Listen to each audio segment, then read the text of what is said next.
drifting into Unova's oldest dream. Close your eyes and let your mind wander. Tonight, we're drifting into the gentle world of Unova, not through tournaments or loud stadiums, but through a quiet story that has been sleeping under its soil for ages. The moon is high above the region now, silver light resting on the tops of Dragon Spiral Tower and the dark sands of the desert, while somewhere, far away from the noise of cities, the oldest myths are still breathing softly. Imagine yourself lying down, warm and safe, listening as the world of the games fades into the background, and only the legends remain. Not menus, not mechanics, not numbers on a screen, but murmured tales that belong to another time. This isn't the journey of a champion, but of a dreamer moving slowly through memory and myth, tracing shapes in the dark. Let's begin at the very beginning, not of Unova's league, but of Unova's oldest dream. In ancient times, before gyms, before Pokeballs, before even written words, there were fires burning in small circles of light against a vast, unknown night. Around those fires, people told stories of a single, magnificent dragon that watched over their fragile world. No one wrote its name. No one drew its true form. It was simply the dragon, the one who answered when humanity first looked up and wondered if they were alone. To this day, the legend says that this dragon served a pair of human heroes, twin figures whose hearts reached for different stars. One leaned toward ideals, toward the bright dream of what the world could become. The other leaned toward truth, toward the clear, sometimes difficult reality of what the world already was. Their names are forgotten in stone and sand, but their echo lives on in every story of Reshiram and Zekrom. But before there were two dragons of flame-white truth and storm-black ideals, there was only one presence. Think of it less as a clear image and more as a feeling. A long shadow drawn across the clouds at sunset. A warmth deep in the earth under Dragon Spiral Tower. A distant rumble of thunder rolling over the plains. You might glimpse its outline in the curve of Reshiram's wing, or in the crackle of Zekrom's tail, or in the hollow, watchful silence of Kurem's frozen lair. Most players meet Reshiram or Zekrom as partners at the climax of a story, and they feel complete, powerful, whole. Far fewer stop to imagine the world when they were still one being before any split, before any husk was left behind in the cold.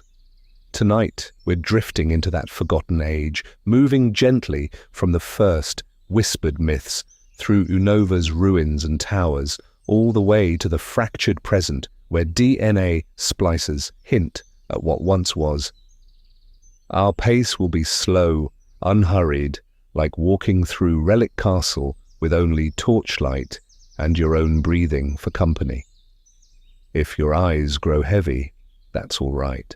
This story will keep unfolding in its own time and space, whether you follow every word or fall asleep and dream your own version of the original dragon, waiting patiently in the dark between truths and ideals. What we mean by the original dragon. So before we go any further, we need to be very gentle and very clear about what we mean when we say the original dragon.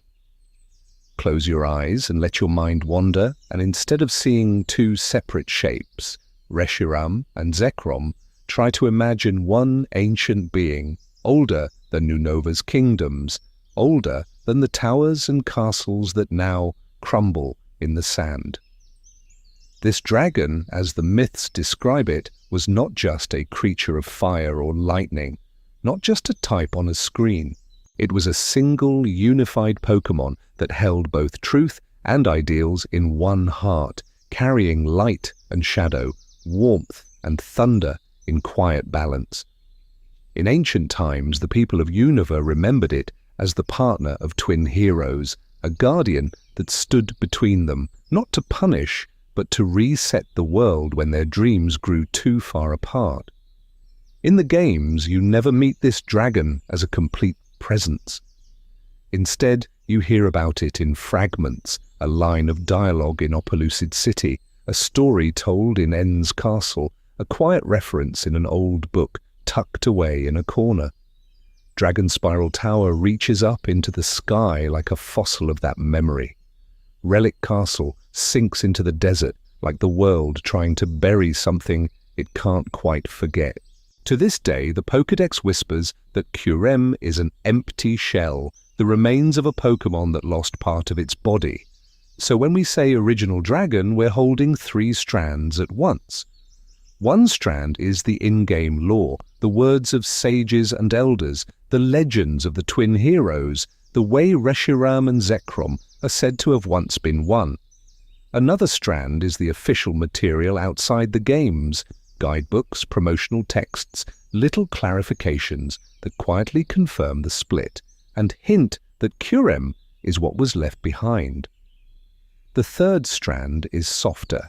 It is careful, lore-friendly interpretation, used only to fill emotional gaps, to imagine how it might have felt to be that dragon, staying grounded in what the world of Pokémon already gives us. This isn't the journey of a champion, but of a dreamer walking slowly through a myth. We will ask where the original dragon came from and what kind of world it first opened its eyes to. We will linger with the twin heroes and the way their different dreams pulled on the same heart until something had to change. Tonight we're drifting into a timeline that moves in order, step by step.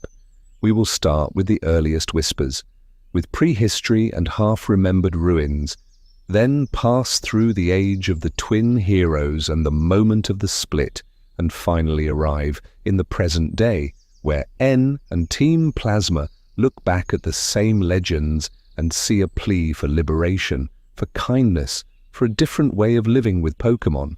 As we follow that path, one question will stay with us like a lantern in the dark. What does it mean for a single heart to be asked to choose between 2 different dreams, and what happens to the parts of it that no one chooses at all? Before words, Unova in the Age of Legends. To follow that lantern back, you have to go much farther than N, farther than Team Plasma, farther than any written record can reach. Close your eyes and let your mind wander, and imagine Unova before there were cities, before there were bridges stretching over the water, before anyone thought to give these lands a name. In ancient times, the forests here were thicker and older, great dark green canopies knitting together until the sky was only a narrow ribbon of light. Rivers did not flow in straight, managed lines, but wandered, swelling in spring, shrinking in late summer, carving new paths whenever they wished. At night, there were no lamps, no neon signs, no glow of distant towns on the horizon.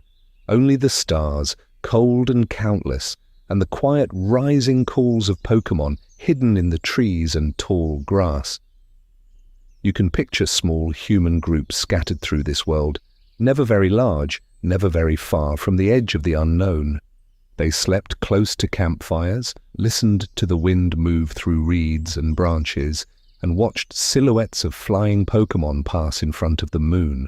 This wasn't the journey of a champion, but of a dreamer, someone who measured each day not by victories, but by whether the children were warm, whether the food would last, whether the next storm would spare their shelter. Their relationships with Pokémon were simpler and more mysterious. A Lucario, watching from a rocky ledge, a group of deerling grazing at the forest's edge, a single lit wick flickering in a cave. These were neighbors and omens, not partners in formal training. People spoke to them softly, left offerings of berries or polished stones, and in return hoped for safe passage, for a gentle season, for a quiet night of sleep.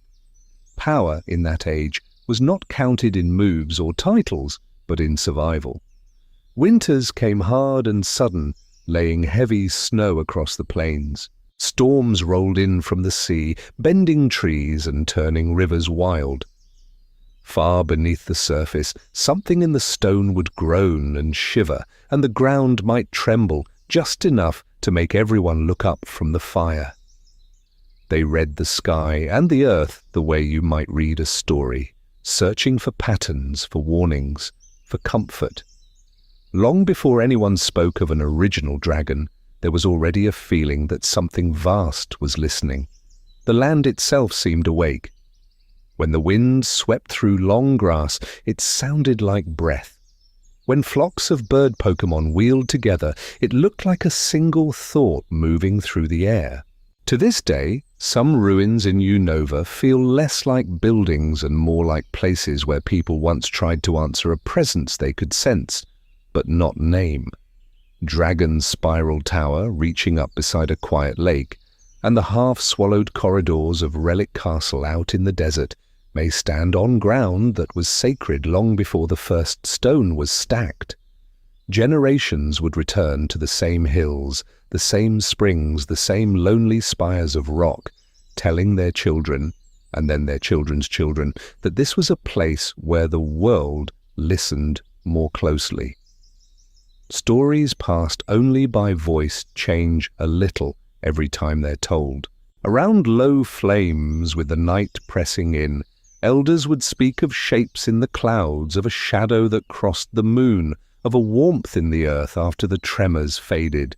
Tonight, we're drifting into that soft space between memory and myth, where nothing is written but everything is remembered. In a world this quiet, this uncertain, this full of wonder and watchful silence, it was almost inevitable that when something truly extraordinary finally appeared, people would give it their deepest word for power and grace. They would remember it as the first and greatest dragon. The first whispers of a single, shining dragon. So in that quiet world where people still spoke more to the wind than to each other, the first stories say that the sky itself changed. Close your eyes and let your mind wander, and imagine Unova before names, before legends, when the horizon was only cloud and color. One night, or perhaps over many seasons, people began to notice a single shape, moving where no mountain stood, a long, shining form that seemed to bridge earth and sky, gliding in perfect balance between storm and sunlight.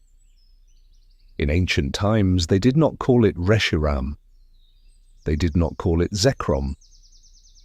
In the oldest myths, it is simply the dragon, or the Great One, or sometimes the sky body, as if it were not a creature at all, but a wandering piece of the heavens that had bent low enough for human eyes to see. It was a presence more than a personality, something you felt in your chest before you could ever describe it in words. Different valleys, different rivers told the story in different ways. Along the warmer plains where crops needed gentle heat, people whispered that the dragon's passing brought a soft white glow and that its breath tasted like fire that did not burn, a promise of warmth and light. Farther north, where storms rolled in from the sea, they said the same dragon's wings carried thunder, that its shadow crackled with blue-black lightning, and that it guarded the clouds like a shepherd, guards sleeping flocks. Tonight, we're drifting into that soft overlap, where these stories are not contradictions, but reflections of one being too vast to see all at once. You can already hear the future names in those tales: flame and lightning, warmth and storm.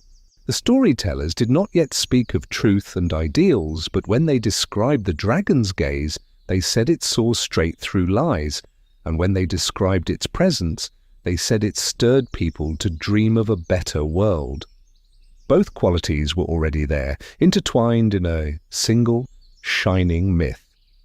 Some said the dragon coiled around the tallest mountains, its body the ridgeline itself, sleeping so deeply that earthquakes were only its slow, dreaming shifts. Others swore it slept beneath the earth, a hidden sky turned inward, and that hot springs and glowing caverns were places where its warmth leaked gently into the world. There were also stories of it soaring so high that its tail brushed the stars, tracing new constellations across the night. Again and again, one detail returns. The dragon did not move at random. It was drawn to human hearts. It appeared where grief was heaviest, where hope was brightest, where a single, quiet wish for change rose like smoke from a lonely campfire. This isn't the journey of a champion, but of a dreamer, and the dragon listened most closely to those who dreamed with honesty, even if they never spoke their wishes aloud. To this day, the oldest songs from Unova end the same way, with people looking up between campfires and constellations, believing that the dragon did not simply watch their small, fragile lives, it listened. And in its own distant, shining way, it cared. Truth, ideals, and a dragon's divided heart. And so, under that listening dragon, the people of Unova kept living their small, fragile lives, and slowly they began to notice something else. Close your eyes and let your mind wander, just for a moment, to the quiet space between how the world is and how you wish it could be. That soft distance, that gentle ache, is where the people of ancient Unova placed two simple words: truth and ideals.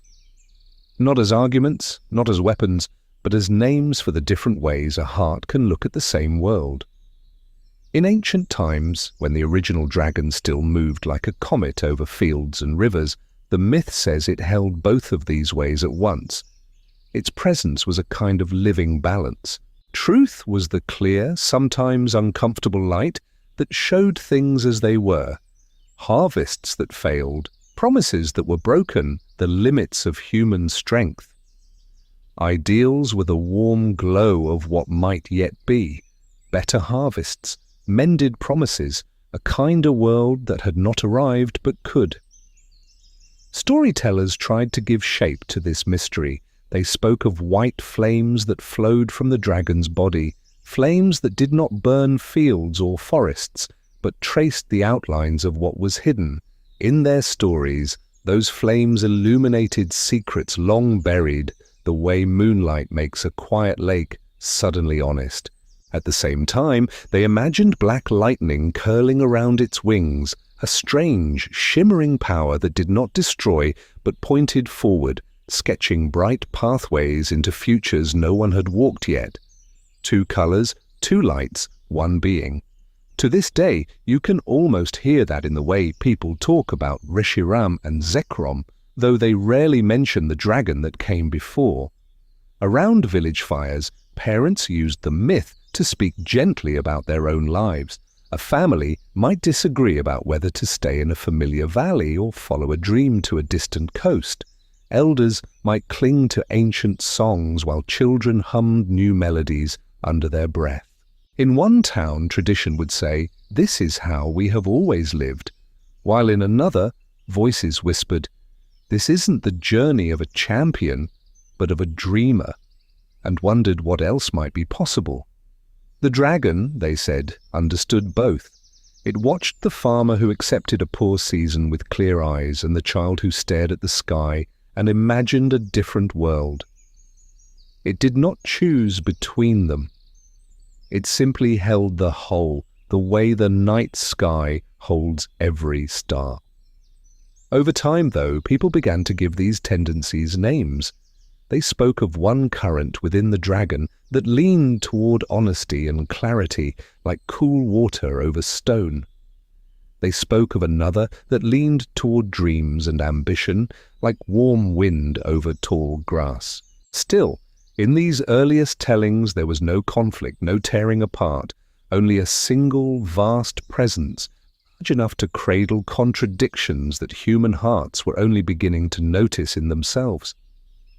Tonight we're drifting into the moment just before everything changes, when humans start to believe they must choose. Because if there is one dragon that contains both truth and ideals, what happens when it finally meets a pair of humans who cannot bear to hold both at once? The birth of the twin heroes in legend. Close your eyes and let your mind wander for a moment, because the story that follows is told in Unova as softly as a lullaby. In ancient times, before anyone spoke the names Reshiram or Zekrom, people only whispered of a single dragon, and the two humans it chose, like a quiet thread of destiny woven under the same night sky. They say the twins were born on a clear evening when the stars seemed unusually still, as if the world itself were holding its breath. Some versions call them princes of an ancient royal line, wrapped in silks and ceremony. Others simply name them heroes, children who grew up wandering palace gardens and city streets with equal curiosity. However the myth begins, it always agrees on this. They arrived together, sharing one cradle of time and space, but their hearts leaned in different directions. One twin is remembered as a seeker of clarity. As the stories tell it, he loved straight paths, honest answers, and maps with sharp, certain borders. He would stand at the highest tower of the palace and watch the horizon, trying to understand where the land ended and the sky began, as if truth itself could be traced with a careful fingertip. He listened closely when elders spoke, questioned records and stone tablets, and wanted the world as it truly was, even when that truth felt heavy. The other twin walked with a softer step. He is described as someone who looked at the same horizon and wondered not where it ended, but what might lie beyond it. He was drawn to possibility, to the dream of what people could become if kindness guided every law and every choice. Where his brother sought structure, he sought change. Where one gathered facts, the other gathered hopes. This isn't the journey of a champion, but of a dreamer, carried along by ideals that glowed just out of reach. To this day, storytellers in Unova are careful to say that at first there was no deep rift between them. The twins were close, walking the palace halls shoulder to shoulder, sharing secrets under lantern light, laughing at the same small human moments. They were bound by love and respect, by shared memories of childhood games and quiet nights when they whispered their fears to each other instead of to the dark. And somewhere in that ancient world, the original dragon watched. Some say it first appeared to them in a courtyard overgrown with nature, its great form coiled around a crumbling stone pillar. Others placed the meeting on a lonely plain where the wind carried only their voices.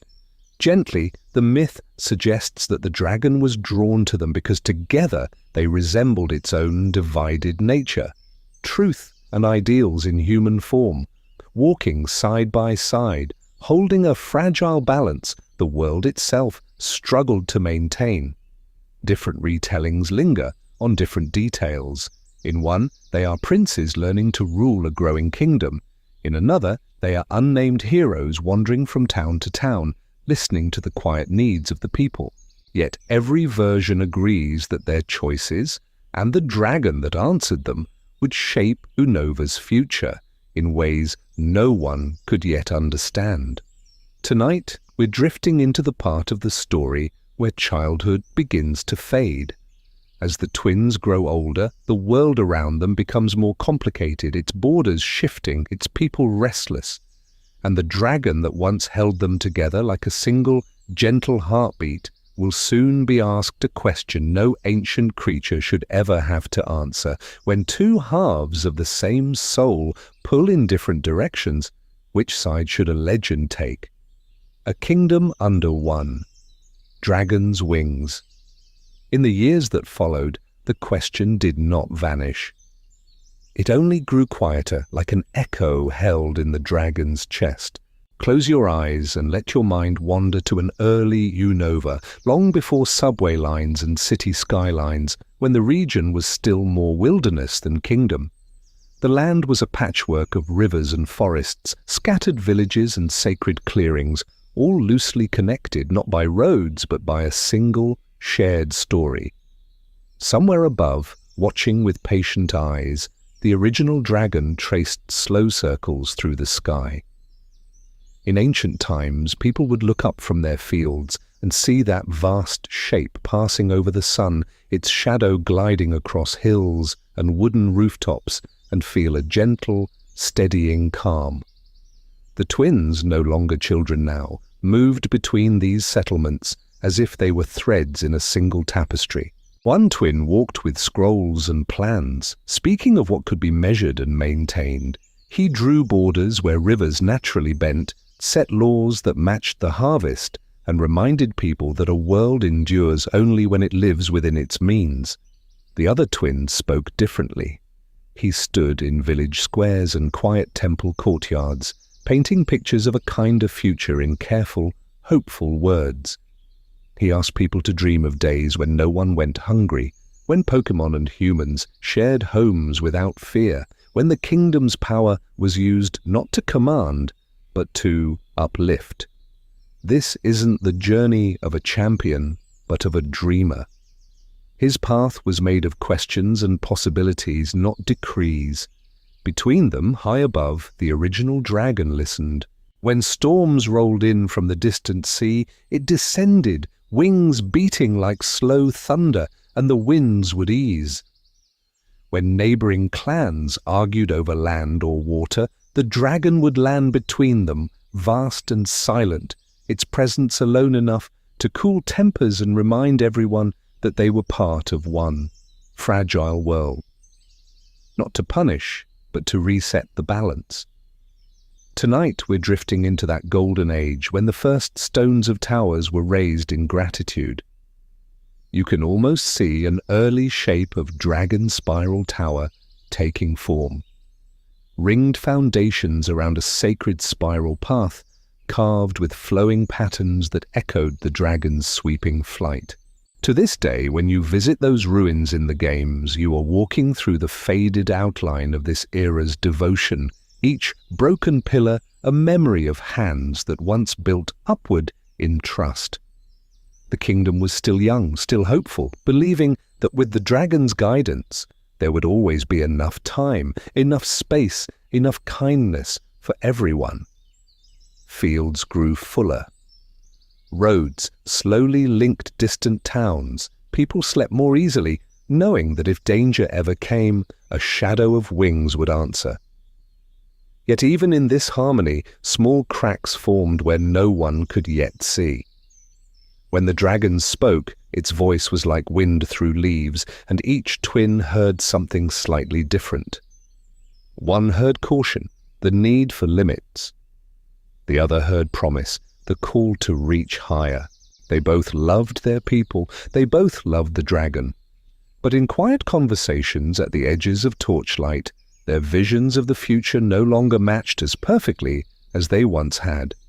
And so the most peaceful chapter of this myth carried within it a gentle, inevitable tension, like a held breath before a storm.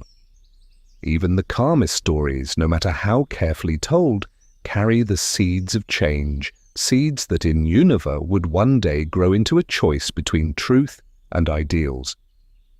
When paths diverge, the first quiet disagreements, and so that held breath inside the kingdom did not break all at once, it lengthened, softened, stretched across evenings and seasons, becoming something you could almost forget about, until a quiet word or a small decision made you feel it again. Close your eyes and let your mind wander to the palace, not in its grand halls, but in its smaller rooms, where lantern light is low and the world feels very small. Here the twins sit together at a carved wooden table, maps of their growing kingdom spread before them. One traces the old roads with a fingertip, insisting that the paths which carried their ancestors will carry their people safely still. The other circles villages at the edges of those maps, murmuring about new wells, new granaries, new ways to ease the burden of those who have always had the least. In ancient times, disagreement did not always mean anger. At first, their voices stay gentle. They talk about harvests and taxes, about how many hands can be spared to mend bridges, about whether it is wiser to store grain for lean years or share it freely now. One twin speaks of what is realistically possible, of numbers that do not change just because hearts are kind. The other speaks of what is morally necessary, of children who cannot eat promises, of Pokémon who work the fields and deserve softer harnesses and longer rest. Tonight, we're drifting into these late hours when the original dragon lies coiled just beyond the balcony, its presence a quiet weight in the air. This isn't the journey of a champion, but of a dreamer listening from the shadows. You can almost feel the dragon's breath, slow and steady, as the twins lean over the same scrolls yet see different futures written between the lines. Sometimes the disagreements are almost small enough to ignore. One twin wishes to preserve a festival exactly as their parents held it, with the same songs, the same offerings to the dragon, the same careful order. The other suggests inviting the poorer districts into the inner courtyards for the first time, letting them stand closer to the sacred flame and the dragon's resting place. Tradition, says one, is what keeps the world in balance. Change, says the other, is what keeps it alive. To this day, the myths remember them both as heroes, and that is important. There is no villain in this story, only two people who love the same kingdom and the same dragon so deeply that their love begins to pull them in different directions. The original dragon feels this, a faint trembling in its own dual nature, truth and ideals humming like two notes of the same chord. It remains whole, but the harmony is no longer effortless. Word by quiet word, season by patient season, the space between those notes widens. And somewhere ahead, though none of them can see it clearly yet, lies a moment when gentle conversations will no longer be enough. And the dragon that once united them will be asked, for the first time, to choose. The dragon asked to choose. And so the day comes when quiet conversations are no longer enough. Close your eyes and let your mind wander to a calm, wind-brushed plateau, the stones still warm from the sun, the sky wide and pale above.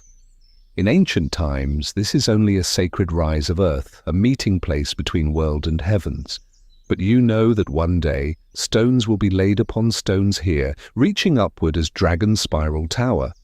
For now, it is only the twins, their followers, and the original dragon, gathered in a circle of expectant silence.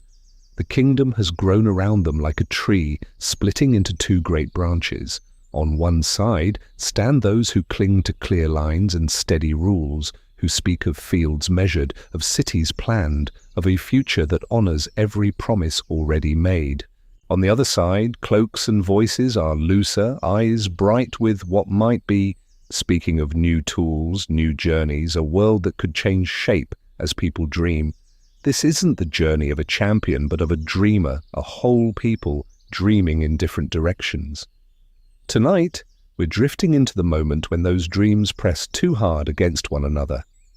The twins, once so close that their thoughts felt like reflections, now stand facing each other across the stone, each with a hand resting on the dragon's scaled side. One speaks of truth, of foundations that cannot be moved without breaking, insisting that the dragon's very nature is to keep the world steady, to guard what already is.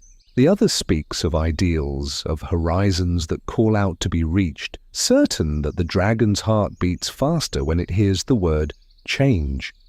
To this day, the legends say that the original dragon loved them both, and in this quiet you can feel why. It is a creature of balance, of white heat and black thunder braided together, of certainty and hope sharing the same breath. Yet now, for the first time, those two currents are being pulled apart, named, and set against each other. The twins do not shout. Their followers do not surge.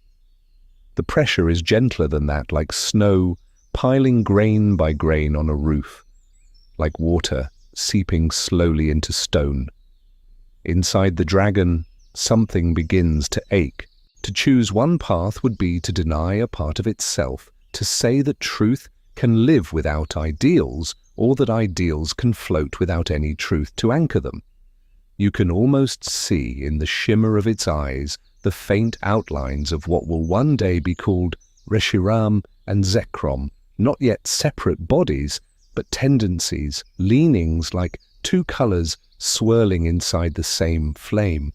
It lowers its head, torn between the twin hands on its scales, feeling its heart pulled in opposite directions. Heat gathers along one side of its body, a soft white glow like banked embers. Along the other, a dark hum of static, the air prickling as if a storm waits just beyond sight. The world around it holds its breath. Not to punish, but to reset, the dragon's own nature is pressing toward a change it never wished for. Slowly, almost reluctantly, its great chest rises and falls, the motion no longer smooth, but shuddering.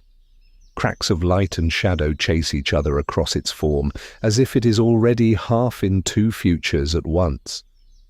The plateau grows warmer, the stones beneath your imagined feet tingling with heat, while above, clouds gather from nowhere, stitched together by thin lines of lightning. The dragon does not roar, it hesitates, its body trembles with opposing forces, the air thickening with warmth and static, and in that trembling pause, held just a heartbeat too long, you can feel the mythic split beginning, though the world has not yet found the words to name what is about to break. Shattered unity. The moment of the split.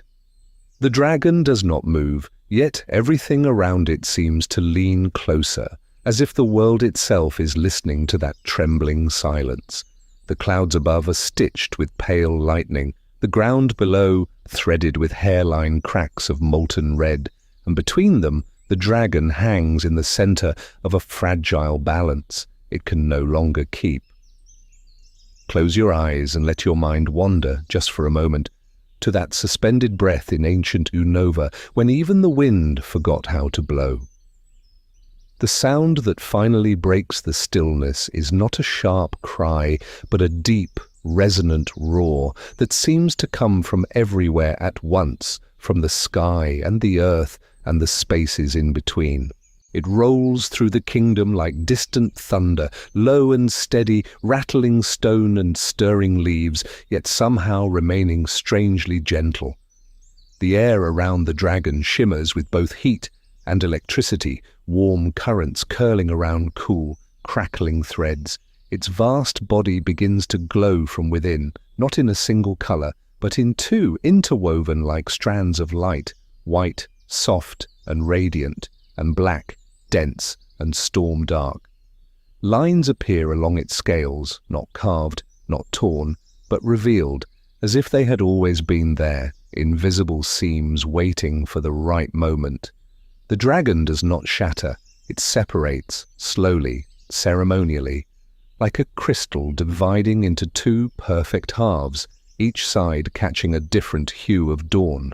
White flames unfurl from one portion of its chest, coiling outward in graceful spirals, feathers of light gathering and folding into the shape that will be called Reshiram. On the other side, black lightning condenses, threads of storm drawing inward, plating themselves into armor and turbines, becoming the form that will be known as Zekrom. This isn't the journey of a champion, but of a dreamer watching a heart resolve into two clear thoughts. Within the dragon, there is pain, a deep ache that runs along every newly drawn line, the sorrow of leaving something behind that can never be reclaimed. Yet there is also relief, the quiet easing of a burden carried too long, the comfort of no longer holding all contradictions alone. Truth no longer has to share a single voice with ideals. Each can breathe in its own way. As Reshiram steadies itself, its white fire reaches toward the twin who sought truth, the one whose gaze was always turned toward what is, even when it hurt. As Zekrom settles, its dark electricity leans toward the twin who chased ideals, the one who dreamed of what could be, even when it seemed impossible. Where once the dragon held both brothers in a shared embrace, now each new dragon is drawn to a different heart, as if by gravity, as if by destiny. To this day, later storytellers in Unova remember this as a moment of awe and quiet terror. Their single guardian becomes two opposing forces before their eyes, one bright as a promise at sunrise, one deep as thunderclouds at dusk. The kingdom does not yet understand that in gaining two protectors it has also lost something, because when the light and the storm drift apart, something does not go with them. An emptiness remains, unshaped and unspoken, a missing piece of the original dragon's soul. And though Reshiram and Zekrom now stand fully formed, the story of the dragon is not over. A hollow absence has been born alongside them, waiting in the dark between their truths and ideals for a name. What was left behind, the first shadow of Kurem. And so, while the world marveled at the new light and the new storm, something else lingered in the quiet between them.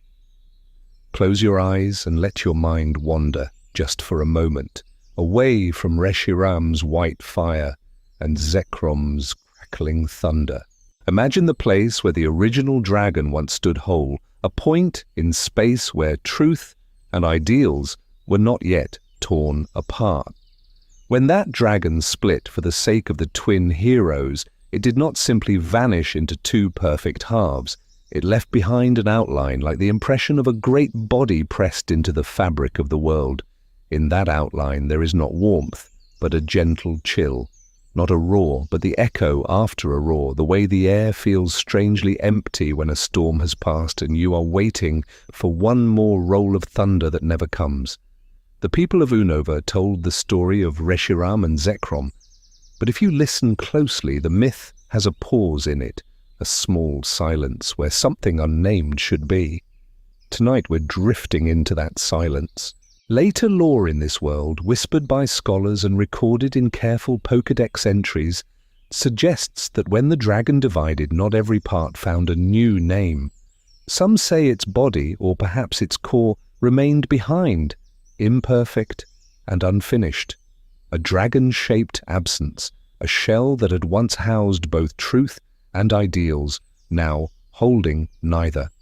This presence is not like the others. It does not blaze with conviction or spark with bright electric purpose. It simply exists, cold and hollow, as if the act of choosing sides drained it of color. In ancient times, some might have stood beneath Dragon Spiral Tower or wandered the ruins that would one day be called Relic Castle, and felt a faint, numb watchfulness, as though something were there and yet not fully awake. There is an emotional cost hidden inside this myth. When you divide yourself too sharply between two extremes, when you insist on being only light or only storm, something softer in the middle can be lost or frozen. This isn't the journey of a champion, but of a dreamer, tracing how a world can fracture in the name of balance and leave a quiet wound behind. The original dragon gave everything to become two guiding stars for humanity, and what remained was a shadow that no one quite knew how to name. To this day, Unovan legends speak of a far northern place where snow never melts, where nature itself seems to have forgotten spring.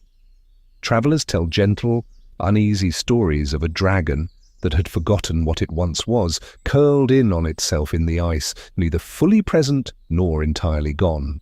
And while Reshiram and Zekrom fly their separate paths across the night, somewhere beyond their light, in the dark and the cold, a third presence waits, gathering its emptiness around itself, listening for the moment when the world remembers it exists.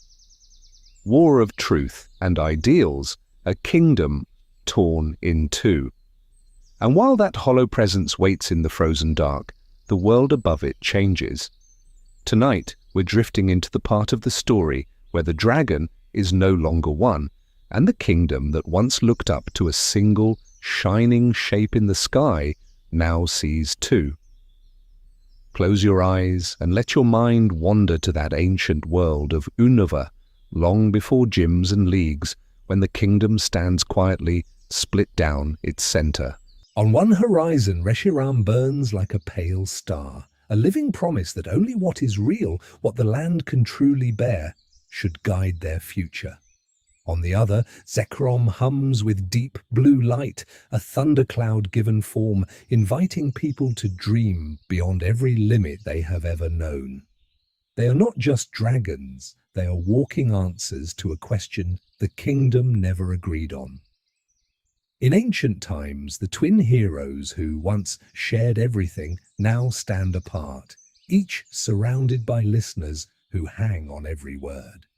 One walks the fields, running a hand over thin soil, speaking softly of harvests, of worn-out rivers, of the quiet truth that their world is not endless. The other stands in crowded squares, eyes bright, painting pictures of cities that touch the clouds, of Pokémon and people remaking nature itself. They do not shout, they simply believe, and belief, when carried by dragons, becomes a kind of gravity.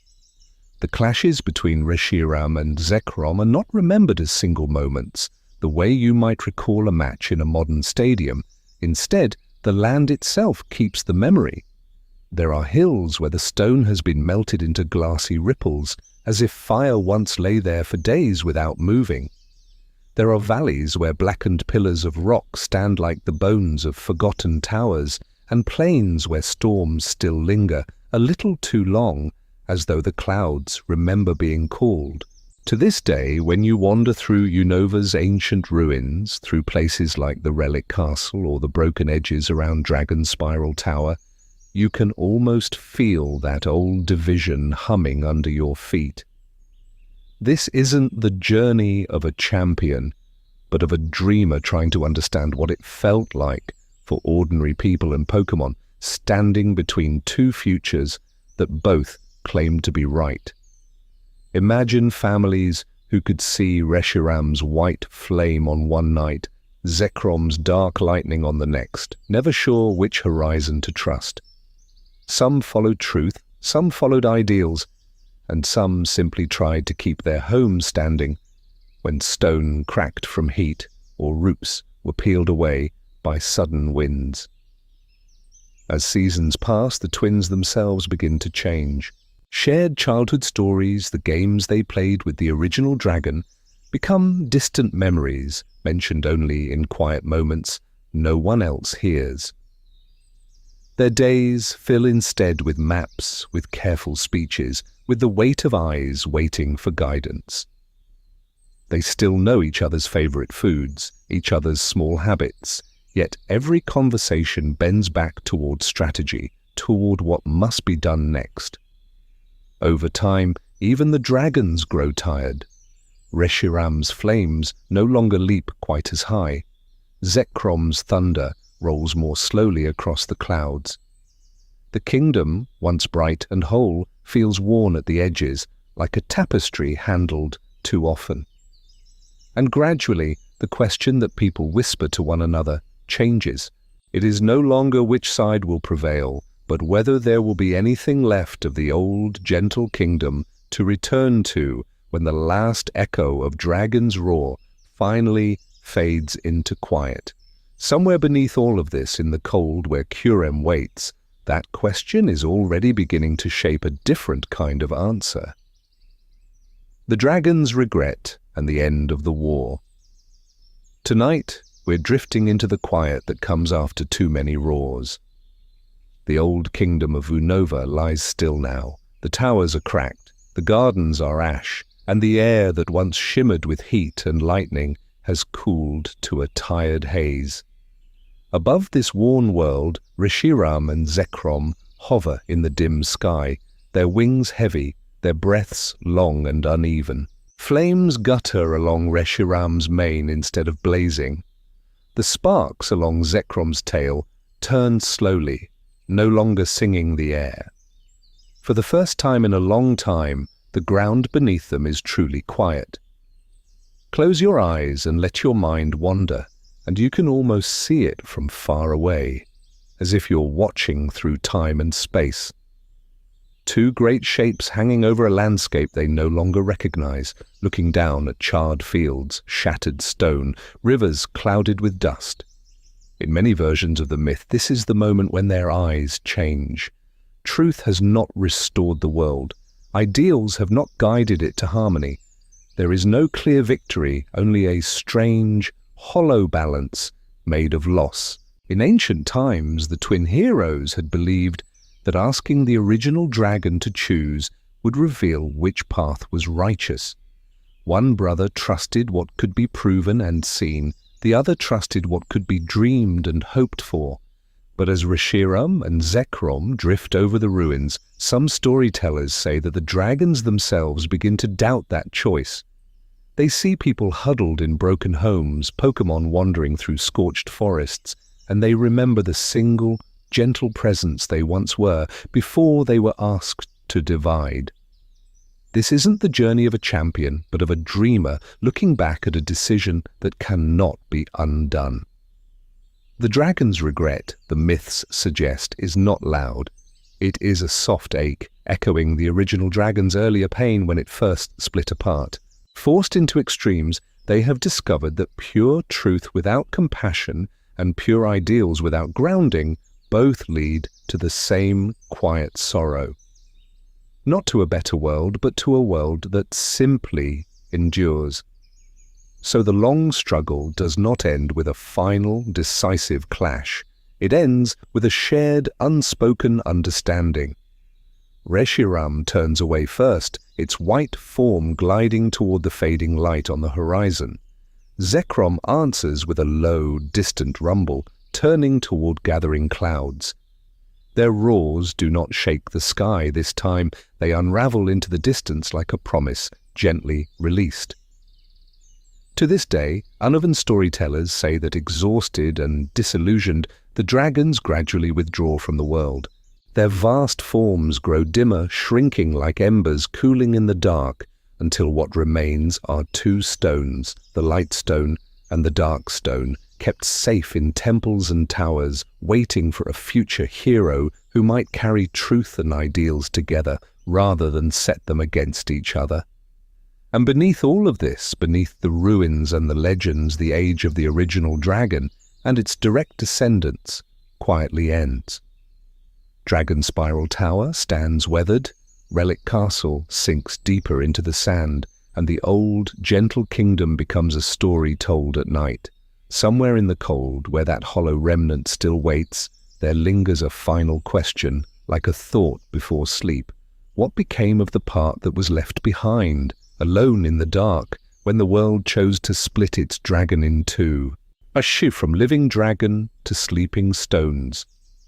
That unanswered thought hangs over the kingdom's last years, and then, slowly, even questions grow tired.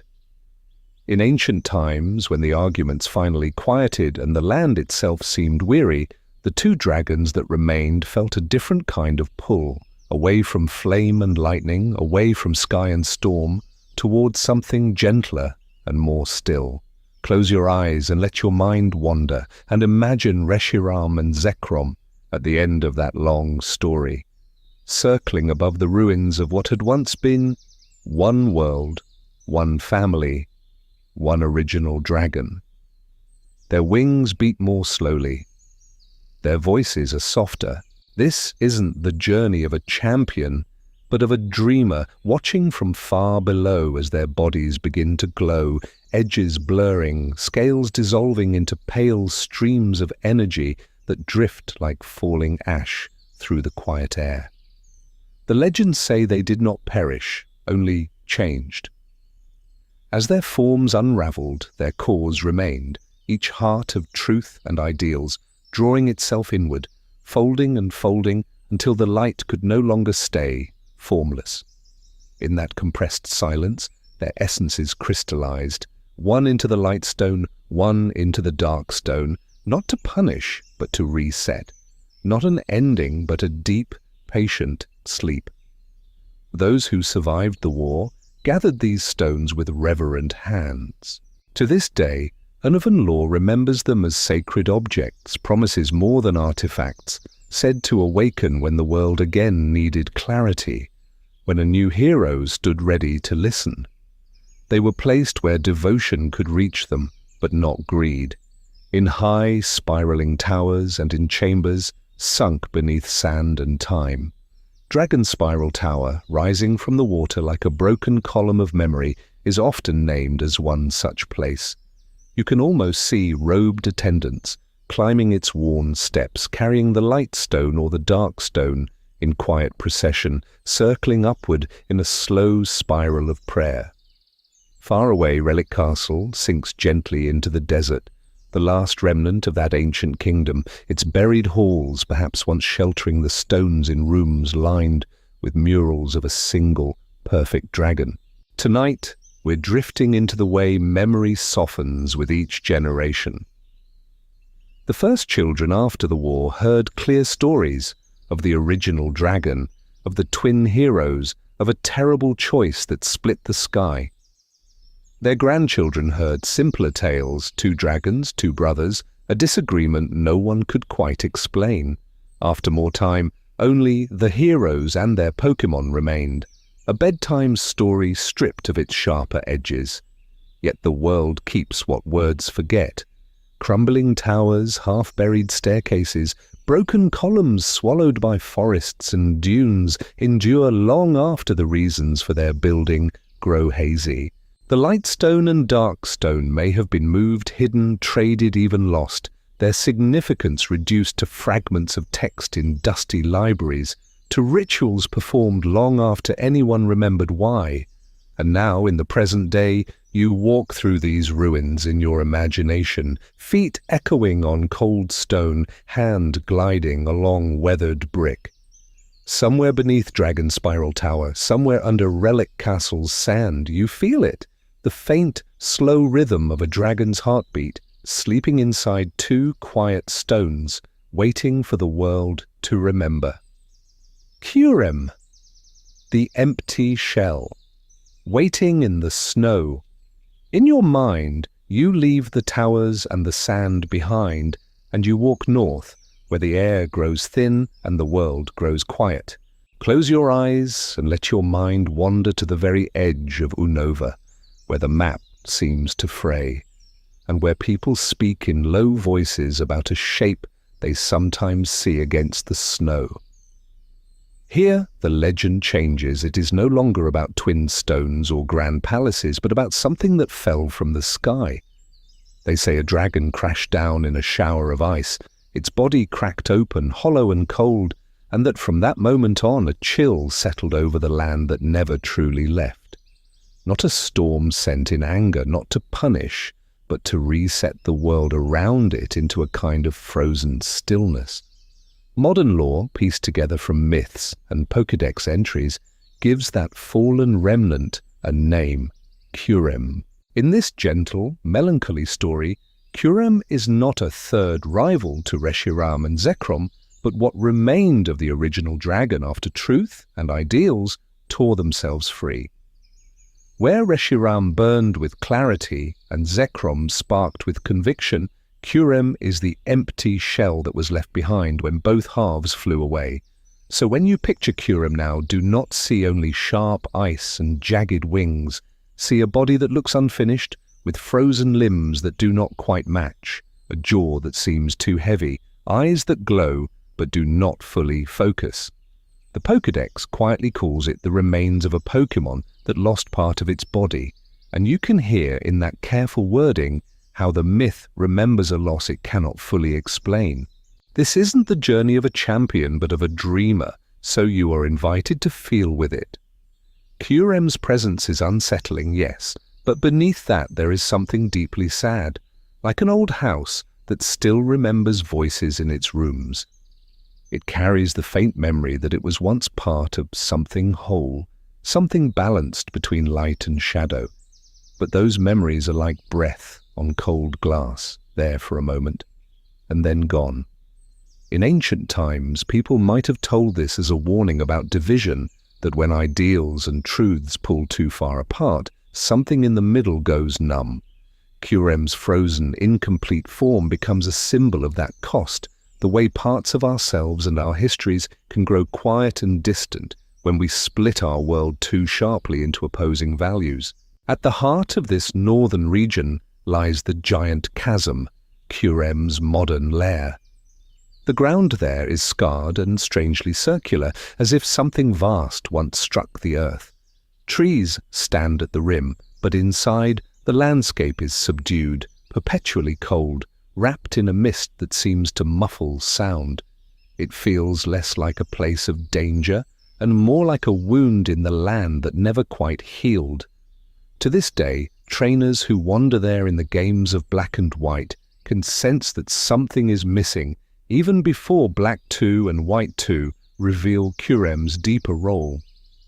Later, you will see how this hollow dragon can briefly fuse with Reshiram or Zekrom, becoming Black Curem or White Curem, temporary, imperfect echoes of the original dragon that once was. For now you simply stand at the edge of the chasm in your imagination, snow settling on your shoulders, feeling that quiet ache. Tonight, we're drifting into the middle stretch of this long story. We have traced the rise and shattering of a single, legendary dragon. In the next part of our journey, we will leave this frozen crater and wander through towers, deserts, and modern hearts to see how its memory still lingers in Unova's present. The Dragon Spiral Tower, a silent witness to the first split. From that frozen crater, let your footsteps grow softer, your breath steady, as the landscape of Unova shifts around you. The wound in the earth falls away behind, and ahead, something else rises to meet you. Not a chasm this time, but a tower.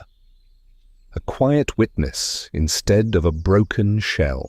Close your eyes and let your mind wander, and imagine walking there at night.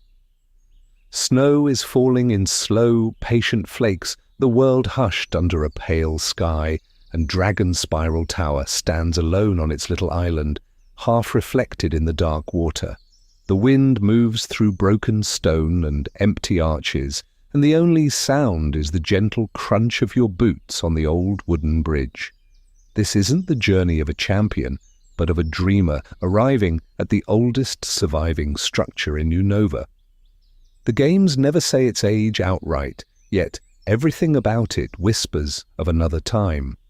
The stones are rough and uneven, not like the clean lines of modern cities. Its spiral design winds upward in a way that feels more like a ritual than an architectural choice, as if every step once marked a story, or a prayer, or a promise made to something watching from above. In ancient times, before Unova's current towers and stadiums, people must have stood here and looked up at that same curling silhouette against the sky.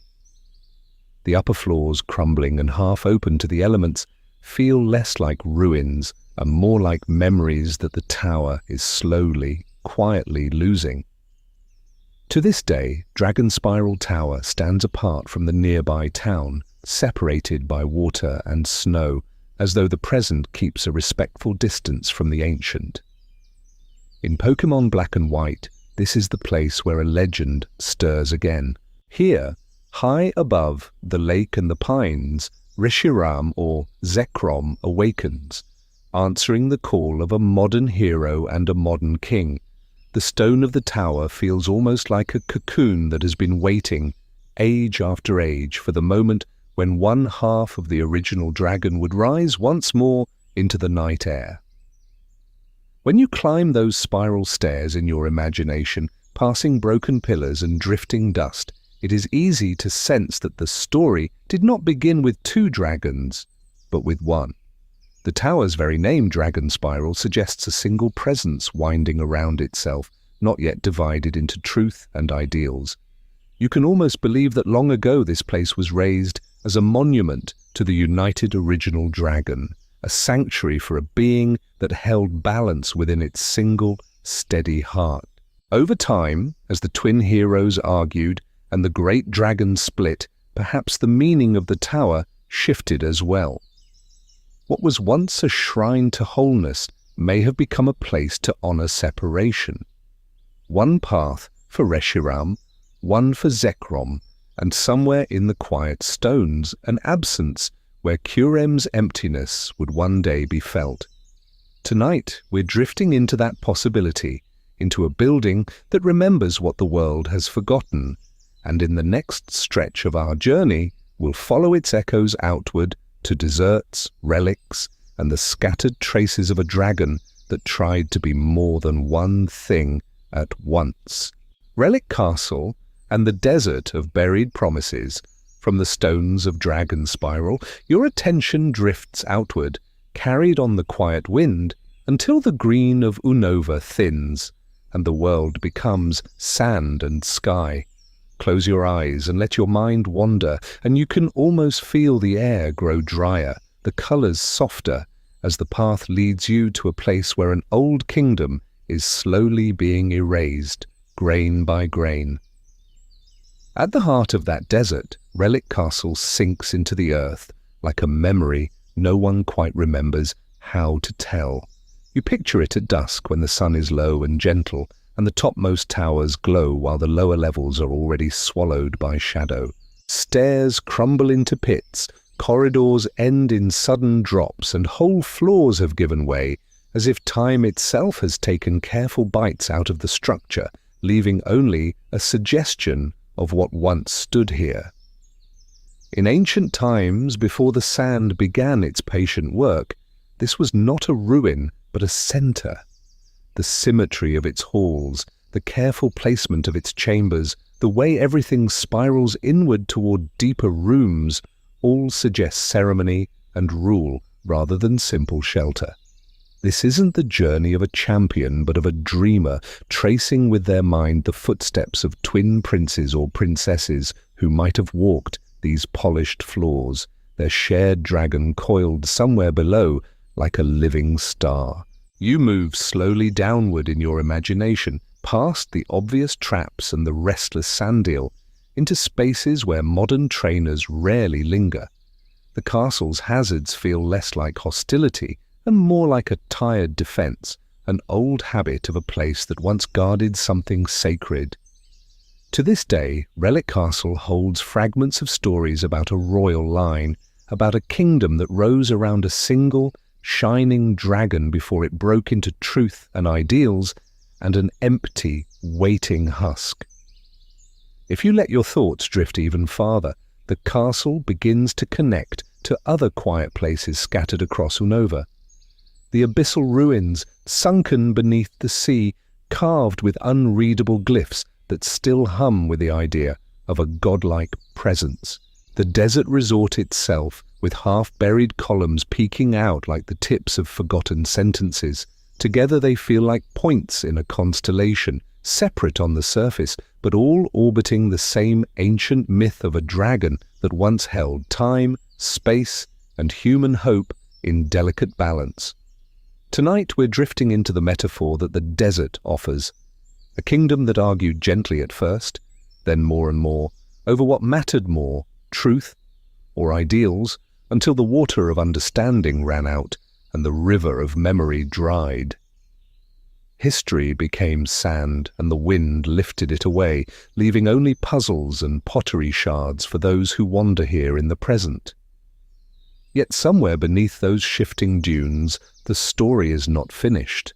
There is a deeper chamber, or perhaps another ruin entirely, where the silence around the original dragon grows even heavier, and where the absence itself begins to feel like a presence waiting to be named. Ruins, tablets, and silent text, what the stones still remember. So instead of diving straight down, you move gently, sideways through the world of Unova as it is now, letting your gaze settle on the quiet places the story barely names. This isn't the journey of a champion, but of a dreamer walking without urgency, following half-remembered myths that have settled into stone and dust. Close your eyes and let your mind wander as you stand at the edge of a forgotten stairway, half buried in sand. A small chamber opens beneath Relic Castle, not the grand hall of legends, but a side room the game lets you pass with a single line of text. Broken pillars lean inward, as if listening. A tablet on the wall is so worn that only a few characters remain, Yet even in that erosion you can feel time pressing outward, as though the words are still trying to speak. In ancient times, the people of this world did not always leave long explanations. Instead, they left patterns, a ring of stones in a place where the camera does not linger, a carving of a dragon's curve but without wings or head, as though only the idea of its body was important. Pokémon games often hide their deepest lore in these gentle corners. In item descriptions you might tap past, in an NPC's quiet remark, in a statue that never moves, yet quietly defines the space around it. Tonight, we're drifting into those subtler layers. You might remember the relic crown found deep in the sand, described simply as a crown from a very old civilization. It never says whose head it once encircled, yet nearby, the relic statue and relic vase quietly echo the same theme of reverence. A king, a ruler, a presence powerful enough that even its dishes and ornaments were buried like treasure. The games never say original dragon here, but when you place that crown in your mind beside a dragon that once ruled alongside twin heroes, the shapes begin to overlap. Far to the east, under cold water, the abyssal ruins wait in almost complete silence. No music, only the sound of your movement and the ticking of a hidden timer. On the walls, the strange, unknown-like script can be translated into simple, resonant phrases about a king, about gratitude, about a being to whom thanks must be given. The text speaks of a great one who brought prosperity, of a world that owed its balance to something vast and unseen. To this day, none of those inscriptions ever mention Reshiram or Zekrom by name. They simply describe a single, overwhelming presence and a people trying to say thank you in the only way they knew, by carving their ore into stone and sinking it beneath the waves, not to punish, but to reset the surface and leave the memory below. When you step back and look at Unova's scattered ruins together, the relic castle's buried crown, the abyssal ruins hymns to a king, the quiet stones around Dragon Spiral Tower, you start to feel a larger outline, as if the region itself is tracing the curve of something that is no longer there. The stories spoken by modern NPCs are fractured, but the stones have no need to simplify. They remember only presence. And perhaps under all that sand and water, the rocks still remember the original dragon as one perfect shape, clearer than any legend, its full form sleeping in the dark, waiting for someone patient enough to read the world itself as a tablet that has not yet finished being translated. The twin heroes, brothers, mirrors, and the first fracture. Close your eyes and let your mind wander, and from those sleeping stones, let the story rise back toward the surface. The legends of Unova do not begin with two dragons circling in opposition, but with two brothers standing very close together, close enough that their shadows almost looked like one. In ancient times, before gyms and leagues, they were not yet twin heroes. They were simply siblings who shared a room, shared meals, and shared a quiet wish that their world might be kinder than the one they had inherited. One would trace maps in the dust, dreaming of cities where humans and Pokémon walked side by side without fear. The other would sit beside him, counting the real villages, the real people who needed help now, not someday. This isn't the journey of a champion, but of a dreamer, and of the brother who tried to keep that dream steady. Between them, answering both sets of hands held out in hope, came the original dragon. At first, there was no question of truth or ideals, no need to separate what could be from what already was. The dragon heard only one call, a single, harmonious desire to bring balance to Unova. Its flame and its lightning were not opposites then, but different colors of the same light, wrapping the brothers and their growing kingdom in warmth and watchful power. You can imagine the three of them on a high terrace of what would one day be called an ancient castle the dragon curled like a living horizon at their backs. The younger brother speaks of what the world might become if only they dared to dream bigger. Tall towers, safe roads, a kingdom where no one goes hungry. The elder listens, but his eyes are on the fields below, on the farmers, on the Pokémon already working the soil. He feels the weight of what is, even as his brother reaches for what could be. Tonight, we're drifting into that quiet space where their paths begin to separate. Not in a single argument, not in a storm of words, but in small, everyday choices.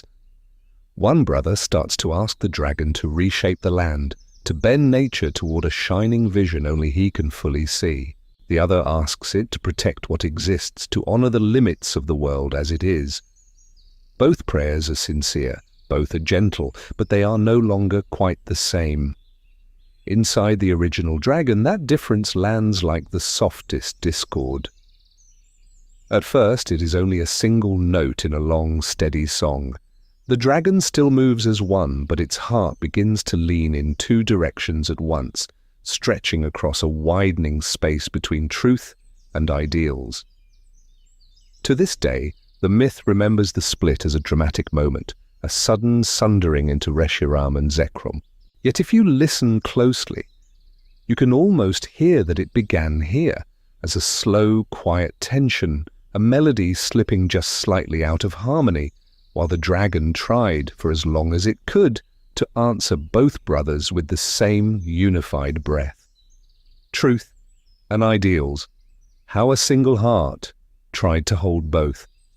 That quiet tension is where the legend pauses and asks you very softly to listen not with your ears but with your own heart. Close your eyes and let your mind wander for a moment, because to understand what happened to the original dragon, you have to understand the two gentle words that began to grow apart inside it. Truth and ideals. In Unova's old stories, truth is not a harsh thing. It is clarity, like clear water in a still lake where you can see every stone at the bottom and accept that they are there. Truth is what is already present in the world, the land as it truly lies, the limits of a human hand, the way a city can only be built, one stone at a time. Ideals, by contrast, are the soft light on the horizon, the hope of what could be if people are kind, patient, and brave enough to try. Ideals are the dream of a kingdom where everyone is cared for, even when the fields are poor. Truth is the quiet knowledge that harvests fail, that people tire, that not every wish can be granted. Neither is cruel on its own. In ancient times, the twin heroes stood side by side because they needed both, one to see the world clearly and one to keep reaching beyond it. The original dragon in those first days held both at once without strain. This wasn't the journey of a champion, but of a dreamer, and the dragon was that dreamer given scales and wings. Its flame could illuminate the real shape of mountains and rivers, showing the brothers where the land truly ended, and in the same breath it could warm their plans for bridges, farms, and quiet towns that did not exist yet. It was like a living hearth, light for seeing, warmth for dreaming. But as time passed, the brothers' shared vision began to split at the edges. One started to lean more heavily on what was possible right now, on the truths of resources and borders. The other leaned further into what might be, into a kingdom guided entirely by gentle ideals. The same flame that once warmed them together now felt two different hands pulling it in opposite directions. Inside the dragon, truth and ideals were never meant to be enemies. They were two wings of the same being, two currents in the same breath. Yet, as the disagreement deepened, those currents stopped flowing together. Truth tugged toward acceptance. This is the world as it stands. Ideals are tugged toward transformation. This is the world as it should become.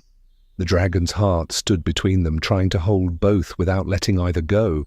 Tonight, we're drifting into that inner struggle, the part the myth usually leaves unspoken. Imagine a single creature trying to fly in two skies at once, each wing straining toward a different horizon.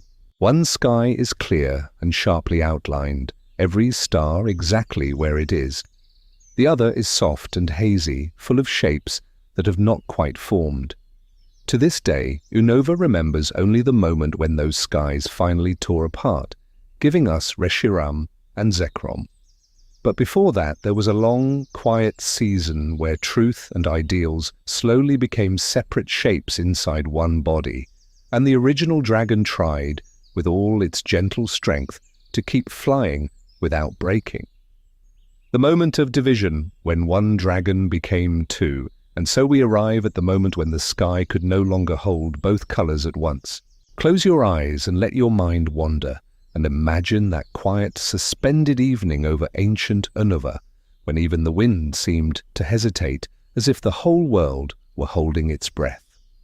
The twin heroes stand apart now, no longer shoulder to shoulder, their words no longer weaving together into a single dream. Between them, the original dragon hangs in the air, wings spread wide, body trembling under a weight that is not made of stone or storm, but of choice. Truth pulls from one side, sharp and clear, asking for a world built on what is real, no matter how difficult. Ideals pull from the other, soft and luminous, asking for a world shaped by what could be, no matter how distant. In that fragile space, the dragon tries one last time to be everything at once. This isn't the journey of a champion, but of a dreamer caught between two waking minds. You can almost see the strain as a gentle shimmer along its scales, light and shadow flickering like two different dawns trying to rise through the same horizon. There is no explosion, no roaring tear through time and space. Instead, there is a kind of sorrowful unfolding. Light begins to peel away from darkness, white fire loosening itself from black thunder, as if the dragon's own nature is exhaling two different truths. Its chest glows, then dims, then glows again, unable to choose, and then quietly it stops trying to choose at all. Tonight we're drifting into that instant when choice becomes division. The warmth of flame gathers on one side, coiling into Reshiram, feathers like parchment and wings like pages ready to be written with history's truth. The crackling weight of storm gathers on the other, condensing into Zekrom, scales like dark stone, and a tail that hums with stored ideals, ready to move the world. Each new dragon opens its eyes not as something entirely new, but as a living answer. They remember the original dragons soaring over forests and rivers, remember the first promise to serve the brothers together. They carry its power in different shapes, its memories in different colors, its personality split into two quiet certainties. To this day, Unova tells that the heroes gained a dragon of truth and a dragon of ideals, and the story usually ends there.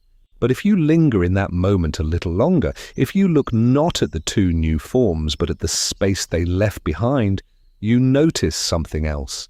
Where light and shadow have parted, there is a hollow, a cool absence, like a shell after the egg has hatched. It is not truth, it is not ideals. It is the unshaped remainder, the part that could not follow either brother completely. In ancient times, some said the air itself grew colder around that emptiness, and the land remembered it as a faint chill beneath Dragon Spiral Tower. The myths grow quiet here, their words trailing off, as if even the storytellers were unsure of what exactly was left behind. But the world does not forget such hollows for long, and in the next part of our story, that leftover silence will begin to move. Reshiram. The white flame of honest possibility, and in that leftover silence, something bright begins to stir. Close your eyes and let your mind wander, and let that hollow beneath Dragon Spiral Tower fill slowly with light. Not a harsh glare, but a soft, white radiance, as if the sky itself had descended into that ancient space. From it You can almost picture Reshiram emerging, not with fury, but with a quiet, assured grace, as though it has always known why it is there. Its body is covered in white fur that looks more like wind, made visible than hair, smooth and flowing, catching every hint of light. Around its neck and chest, bands of pale plating form a gentle armor, not to threaten, but to frame the warmth at its core. Its wings are broad yet delicate, feathers tapering into shapes that seem halfway between bird and dragon, as if it belongs equally to earth and sky. Behind it, Reshiram's great turbine tail unfurls like an ancient lantern. When it spins, the rings around it glow with an inner fire, a contained sunrise that hums rather than roars. You can imagine it gliding through a pale morning sky, over Unova, the white of its body almost blending into the clouds, the only sign of its passage, a faint trail of shimmering heat, like the air above a candle.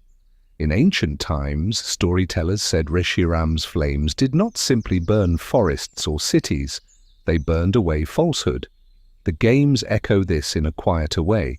Reshiram's fire typing, paired with its dragon nature, turns it into more than a powerful creature. It becomes a symbol of truth, as something warm and cleansing, a force that strips illusions from the world until only what is real and enduring remains. Pokédex entries describe it as a Pokémon that can scorch the world with its fire when the atmosphere is disturbed, or when the world is filled with conflict and lies.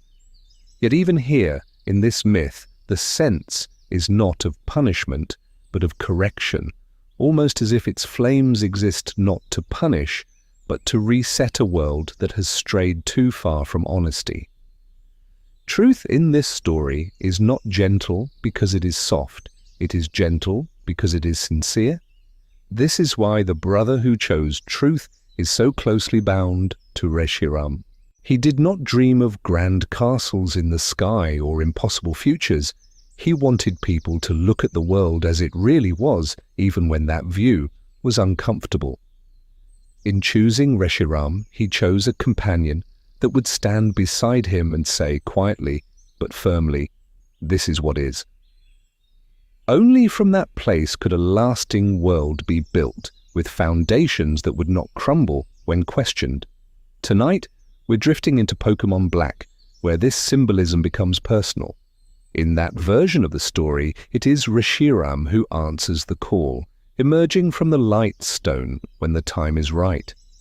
The game never raises its voice about this. Instead, it lets small details speak. The way Reshiram's entry mentions helping those who seek truth. The way its presence stands in contrast to grand, impossible ideals. The way its white wings frame not a distant dream, but the present moment, asking you and the world to see clearly before you move. This isn't the journey of a champion, but of a dreamer who chooses to stay awake to reality, even while the rest of the world might prefer a comforting dream. And somewhere, on the other side of that choice, another brother looks up at the same sky and reaches for a different light. Zekrom, the black thunder of daring dreams. The other brother does not turn away from reality, but he refuses to be confined by it. Close your eyes and let your mind wander and imagine the same uneven sky, now heavy with clouds, the air thick and humming as if the whole world is holding its breath. Against that stormy ceiling, Zekrom appears. Dark scales, almost the color of wet stone at midnight, drink in what little light remains, while its tail glows like a great engine, a generator wound tight with possibility. There is a low, steady hum, the sound of electricity gathering, patient and restrained, as if the storm itself is waiting for a single, decisive moment. Tonight, we're drifting into the side of the myth that belongs not to clear sight, but to daring dreams. Where Reshiram is a white flame that reveals what is, Zekrom is the black thunder that aches for what could be. Its electric typing is not just a detail of nature, but a symbol, a current of ideals that moves through people, pushing them toward the future they long to create. In ancient times, storytellers in Unova spoke of this dragon answering those who wished to build a new world, not by erasing the old, but by transforming it. The Pokédex quietly echoes this, describing how Zekrom appears to heroes who pursue their ideals with all their heart, how it hides in thunderclouds and waits for someone whose conviction can call it down. It is not a sudden wild spark, it is a deep, steady voltage of belief. You can imagine the brother of ideals standing beneath that sky, rain beading on his clothes, looking up into the darkness and seeing more than just storm. He is not satisfied with what already exists, with kingdoms and borders and the way things have always been. This isn't the journey of a champion, but of a dreamer who wants a world reshaped by hope, where people and Pokémon are not limited by the patterns they inherited. In Pokémon White, the story leans gently toward this current. The legendary that answers the call is Zekrom, drawn to a heart that believes so strongly in a better tomorrow that the present feels like a temporary sketch. To this day, its role in the game is described as siding with those who pursue their ideals, even when the path is uncertain, even when the world doubts that such change is possible. Zekrom's thunder is the sound of conviction made real. Its presence says that ideals are not empty wishes, but energy, something that can move cities, nations, and hearts. And somewhere, in the deep clouds above Unova, another presence waits in the cold, a reminder of what was lost when truth and ideals pulled too far apart. The Forgotten Third, a hollow shape left in the snow. Zekrom's thunder fades into the distance, and for a moment the sky over Unova feels strangely hollow, as if something is missing from the story you have just heard. Close your eyes and let your mind wander back to that first division, to the moment when the original dragon could no longer hold both truth and ideals within a single, steady heart. You have heard how it became Reshiram, burning with clarity, and Zekrom, humming with conviction, each drawn toward a different twin hero. But if you picture that great being stretched between two brothers and two futures, you may notice a quiet question forming at the edges of your thoughts. When something splits so completely, is there ever truly nothing left behind? In ancient times, when people whispered of the one perfect dragon that served the twin heroes, they spoke of its two reborn shapes, yet their myths fall strangely silent around the spaces in between.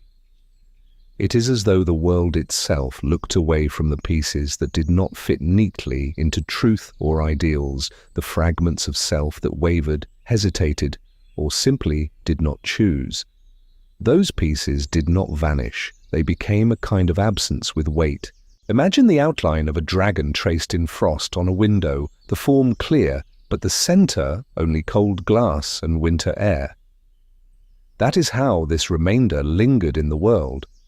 A hollow silhouette where warmth used to be, a presence defined by what it had already lost. It drifted like a half-forgotten memory through the spaces between Dragon Spiral Tower's stones, through the dark sands beneath Relic Castle, through the quiet corners of Unova, where legends settle like dust. This isn't the journey of a champion, but of a dreamer, so you are invited to stay with that emptiness for a while without trying to fill it. The leftover essence of the original dragon did something very simple. It stepped away from the twin heroes, away from the arguments over which path was right, away from the warmth of human hopes that had pulled it apart in the first place. It wandered until the world grew colder around it, seeking a place where its lack would not be a burden, where nature itself was spare and quiet enough to hold its sorrow without asking it to be anything more. Tonight we're drifting into that stillness, the far edges of Unova, where snow falls in slow, patient layers, and even time and space seem to speak more softly. Picture a grey sky over a frozen plain, the air so cold it almost rings. From that sky a shape falls, not with drama, but with the weary grace of something that has forgotten how to shine. It lands in the snow and does not melt it. Wind moves through an empty shell, through ribs that remember being wrapped in flame and lightning, and the sound is a low, haunted whistle that echoes through the ice. To this day, the world calls it a ruin of what once was, a remnant. Yet deep within that hollow form, something remembers being whole, and somewhere, far above the snowfields, a different kind of power has not entirely let it go. Kyurem, the empty vessel of what was lost. Close your eyes and let your mind wander, and let that hollow whistle linger in your thoughts for a moment longer. Tonight, we're drifting into the quiet presence at the heart of this myth, the part of the original dragon that did not become flame or lightning, but simply remained. In the frozen basin of the Giant Chasm, Kyurem waits. Its body, when you picture it slowly, is not graceful in the way Reshiram's sweeping feathers are, nor sleek like Zekrom's smooth coiled armor. Jagged plates of ice jut from its back and jaw like shards that never found where they were meant to fit. One wing is heavy and crystalline, the other a broken echo, and its tail looks like a machine that has forgotten how to turn. You can sense power there, but it feels unfinished, as if you are looking at a statue that someone stopped carving halfway through. Its head is narrow, its eyes small and distant, set in a face that seems permanently half-turned away from the world. Parts of its body are smooth dragon hide, others are rough, translucent frost, with seams and gaps that hint at something missing. Even when it moves in the games, its motions are stiff and halting, like a creature still learning how to inhabit the shape it has been left with. It is not the proud stance of a guardian deity. It is the posture of something that once knew how to be whole and now only approximates it. The Pokédex speaks of this directly in language that feels almost too honest for a children's story. It calls Kyurem the remains of a Pokémon that lost part of its body, and an empty shell that seems to be waiting for something that never comes. In another entry, it is said to have frozen itself to preserve what little power it has, as if even its own energy is slipping away with time. When you remember the earlier legend of the original dragon, split into Reshiram and Zekrom by clashing ideals, these phrases stop sounding metaphorical. They sound like a quiet confirmation. This is the leftover piece. This isn't the journey of a champion, but of a dreamer. So instead of seeing Kyurem as a monster, you can let yourself feel the ache beneath those words. Imagine a being that dimly remembers soaring as one complete dragon across Unova's sky, remembering truth and ideals not as opposites, but as parts of a single breath. Now it stands alone in the snow, unable to recall the details, only the sense that something important is missing, like waking from a dream you cannot fully bring back into daylight. To this day, Kyurem's presence in Black 2 and White 2, where it can briefly fuse with Reshiram or Zekrom, feels less like a spectacle and more like a fragile experiment in remembering. The DNA Splicers do not create a new creature. They allow pieces to touch again. For a moment, Black Kyurem or White Kyurem suggests what it might mean for that emptiness to be partially filled, for lost warmth or lost thunder to return to the shell. Yet even in its ordinary form, shivering in the chasm's cold air, Kyurem has a place in the world's balance. It is the quiet embodiment of what happens when great power chooses to divide rather than dominate, not to punish, but to reset a story that has gone too far in one direction. Its emptiness is not a failure, it is a reminder that absence too shapes the myth. And as we move forward, tracing how people and legends respond to that hollow space, you may find that the world has been gently making room for what was lost all along. The Great War of Brothers, how ideals and truth scorched the land. From that hollow space where the original dragon once was, the world did not fall silent.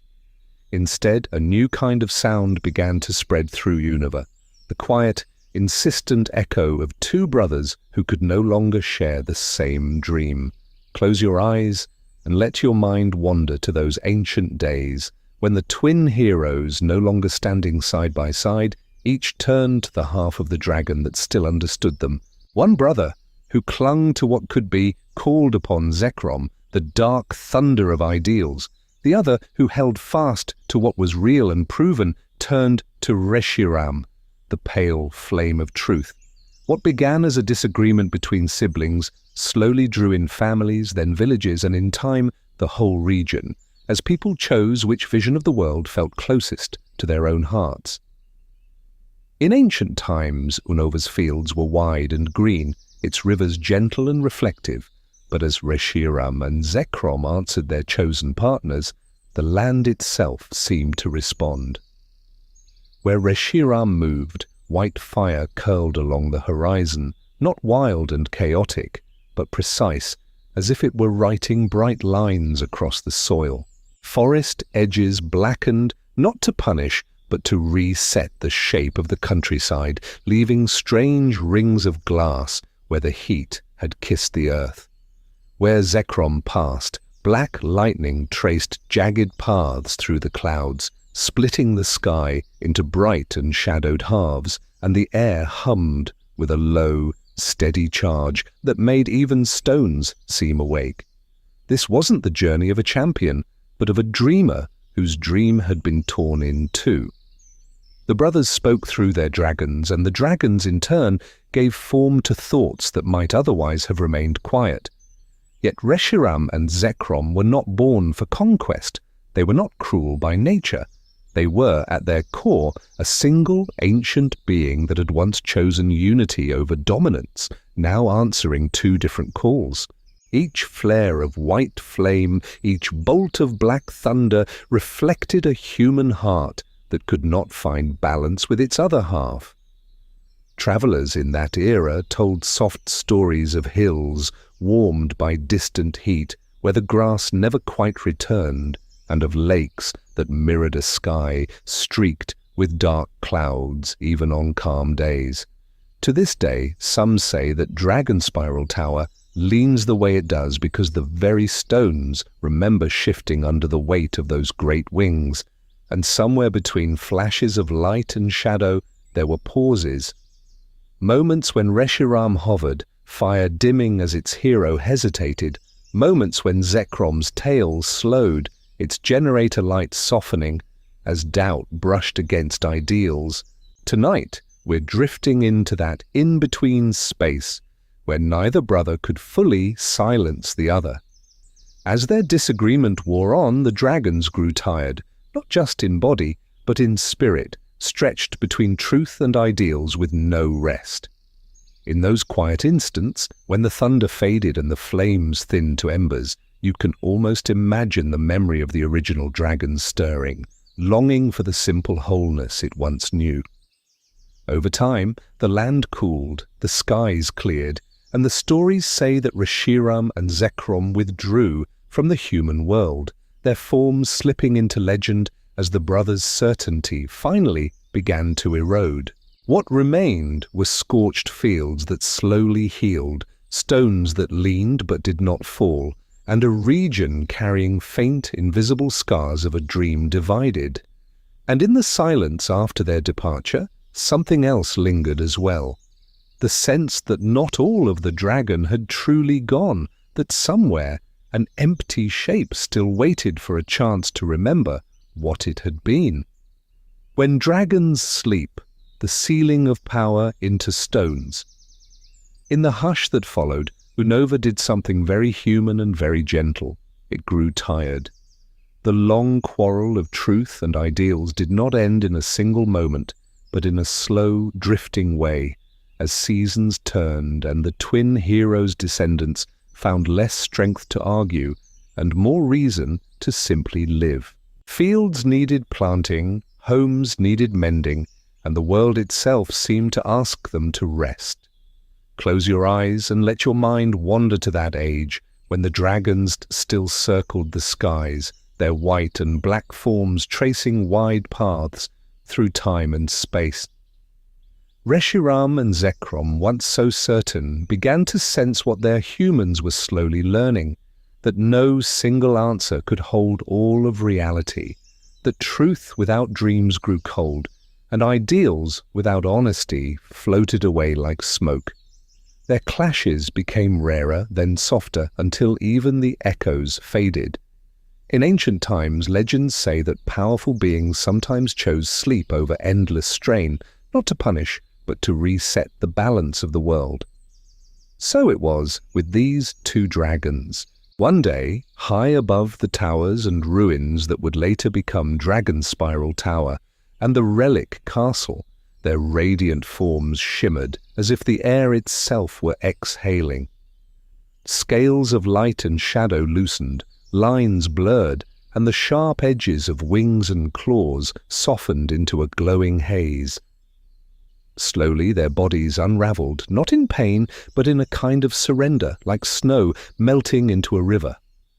Reshiram's blazing form folded inward, fire becoming warmth, warmth becoming a single, pale core, the light stone. Zekrom's storm-wrapped body did the same, thunder collapsing into a quiet, steady hum within the dark stone. Where two vast dragons had flown, there now drifted only these condensed, sleeping fragments of their essence. The people of that age did not fully understand what had happened, but they recognized a sacred stillness. They carried the stones with reverence, building towers and halls around them, and then, over generations, forgetting why. The story blurred, the original dragon's name slipped away, and the stones waited in the dark, like twin hearts beating very slowly beneath the floor of history. To this day, when you think of Unova in Pokémon Black and White, you can almost feel those hearts stir. In Nakreen City's museum, the Lightstone rests as a simple artifact until a moment of need awakens Reshiram. In the depths of Relic Castle, the Dark Stone lies hidden, waiting for a hero whose ideals ring clear enough for Zekrom to hear. This isn't the journey of a champion, but of a dreamer, one whose heart quietly calls to something very old. Tonight we're drifting into that quiet interval between ages where dragons are no longer seen, only felt. The stones slumber on, the memory of the original dragon drifting further into myth. Yet somewhere, in the cold spaces between them, another presence lingers, empty and listening, wondering what might happen if those hearts ever wake together again.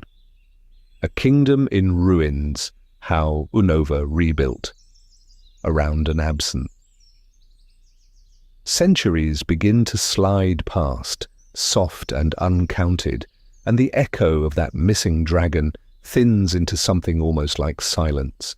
Close your eyes and let your mind wander, and you can imagine the stones of Dragon Spiral Tower slowly loosening, one by one, as wind and rain and time do their quiet work. The proud avenues of the ancient kingdom narrow into paths, then into overgrown traces, and finally into nothing that an ordinary passerby would recognize. In ancient times, these roads carried envoys and sages beneath banners embroidered with a single, radiant dragon. Now those same lines in the land are paved over as Route 7, as the streets of Isiris, as the foundations of small houses where people talk about the weather and the seasons, not about truth and ideals. New cities rise where palaces once stood, Unova's skyline stitched together from glass, and steel anchored deep into forgotten stone. The world moves on as it always does, building upward without always looking down. Relic Castle sinks grain by grain into the desert, its golden halls swallowed by shifting sand until only fragments remain for you to explore. Dragon Spiral Tower becomes a curiosity on a map, a place hikers mention in guidebooks, its true purpose known only to a handful of scholars and caretakers. This isn't the journey of a champion, but of a dreamer, wandering through a region that has quietly grown over its own past, like moss over an old inscription. As generations pass, the story of the twin heroes and their dragon does not disappear, but it frays. To this day, parents in small, uneven towns tell their children a softened myth about two brothers who could not agree, and a dragon that split so they would each have a companion. The sharp edges are worn away, the sorrow is turned into a bedtime story. Murals fade high on the walls of old buildings in opallucid, colours dulled, meanings half-remembered. A family in a rural village might keep a carved stone of a dragon with wings that do not quite match, passing it down without truly knowing why. Tonight we're drifting into a Unova where most people walk above an absence and never feel it. There is a quiet gap at the centre of the region's memory, a missing piece where a single, shining dragon once held the world's balance between truth and ideals. Without that clear anchor, new ideas begin to gather in the empty space. Philosophers, kings, and later, a boy named N and those who call themselves Team Plasma, look at the scattered remnants of the myth and see an invitation.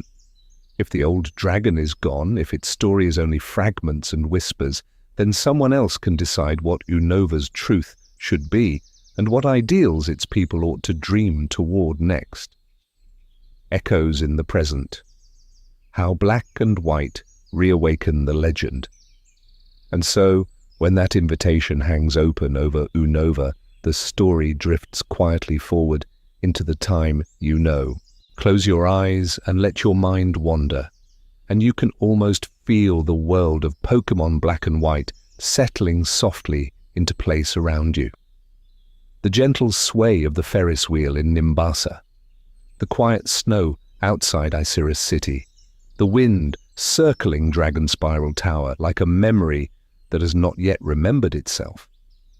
At first, your journey through Unova does not announce itself as myth. You wake up in a small room, choose a partner, step into morning light. Towns and routes pass by in an easy rhythm, and the legends of the original dragon remain somewhere far above, like stars you cannot quite see in the daytime. You hear hints in museums and in old men's stories, in the relic castle's sand, and the way Dragon Spiral Tower leans against the sky, but nothing asks you to understand it yet. It is simply there, patient, waiting for the right question. Tonight, we're drifting into that question, because as you walk forward, someone else is walking too. N moves through the same space, following a different thread, guided by ideals so pure they almost seem fragile. You, without thinking much about it, keep leaning toward what feels real, what feels true. The game never declares it outright, but slowly, you and N begin to echo those ancient brothers, one drawn to ideals, one drawn to truth, both circling the same sleeping myth. In ancient times, the original dragon answered the twins' disagreement by dividing itself, so that no one vision would own the whole of its power. In the modern world, that division lingers as two small, unassuming stones, the light stone and the dark stone. When you finally stand before one of them, it does not feel like awakening a weapon.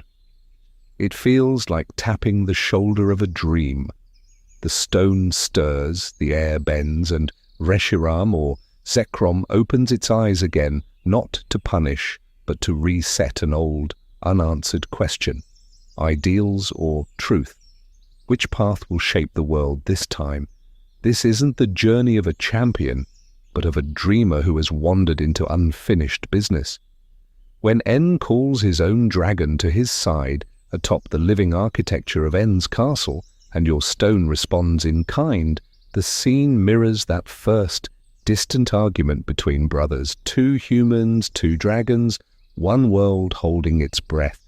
Yet the game's quiet genius is that it never feels like a simple rematch of history. It feels like a pattern revealing itself, the way rings appear in the trunk of an ancient tree. To this day, that moment suggests the story of the original dragon was never a closed chapter, but a rhythm that returns whenever people disagree about how the world should be.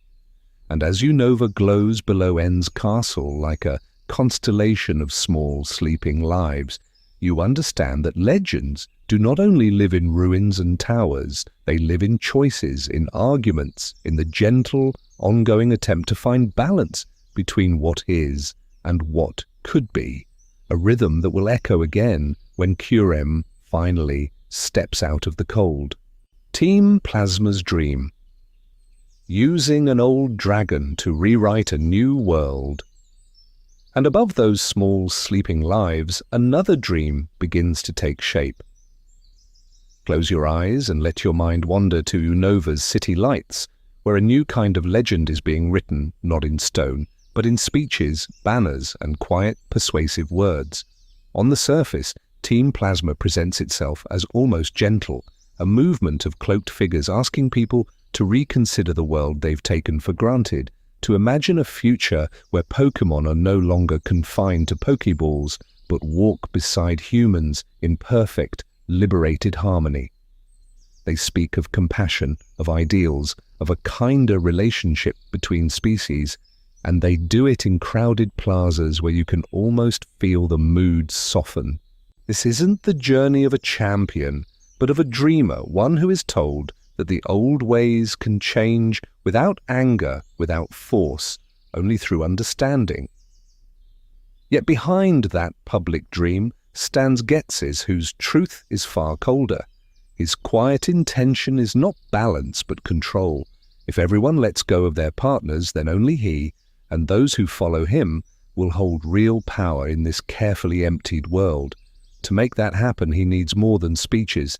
He needs a symbol that reaches back through time and space into myth itself. So he raises N, a child who listens more closely to Pokémon than to people, and shapes him into a living echo of the twin heroes of ancient Unova. N becomes, in Ghetsis' design, a modern hero of ideals, someone so sincere that even a sleeping dragon might open its eyes and answer. Tonight, we're drifting into the moment when legend and present time touch. In Dragon Spiral Tower, where old stones remember the original dragon's first promise, N is guided to awaken either Reshiram or Zekrom, depending on the story you follow. One dragon embodies truth, the other ideals, but both carry the weight of that long-ago choice, when a single being divided itself for the sake of human disagreement. By standing beside a dragon, N is meant to stand above the world, and through N gets his hopes to speak with the authority of the ancient myth. In this, the pattern quietly repeats. Once again, a great dragon is pulled between human visions of how the world should be, asked to lend its presence to arguments it did not begin. In ancient times, it was two brothers and their different dreams. Now, it is a father of schemes and a son of gentle conviction, using the same legend as a doorway to very different futures. To this day, as long as people reach for the story of the original dragon to justify their plans, its spirit can never fully sleep. Its timeline stays open, its pieces, truth, ideals, and the empty remnant waiting in the cold, ready to be awakened, recombined, or claimed. And somewhere in that emptiness, in the hushed spaces between Reshiram and Zekrom, something else is listening, waiting for the moment when humans will try to make the dragon whole again, on their own terms. The first cracks in harmony. Ideals and truth take shape. Tonight we're drifting into a quieter moment, back before the legends fracture, to a world where the dragon is still whole, and the kingdom of Unova still breathes in one unbroken rhythm. Close your eyes and let your mind wander to a city of pale stone and living wood, towers crowned with greenery, and Dragon Spiral Tower, not as a ruin, but as a newly raised spire, gleaming against an ancient sky. In ancient times, the original dragon coils around that tower like a guardian constellation given shape, its presence a gentle weight in the air. People and Pokémon move through the streets without fear, guided by the twin heroes who share a single throne, two crowns resting side by side. They are not rivals, they are siblings whose hearts lean toward the same dream, a just world where humans and Pokémon grow together, where power exists not to punish, but to reset what has fallen out of balance.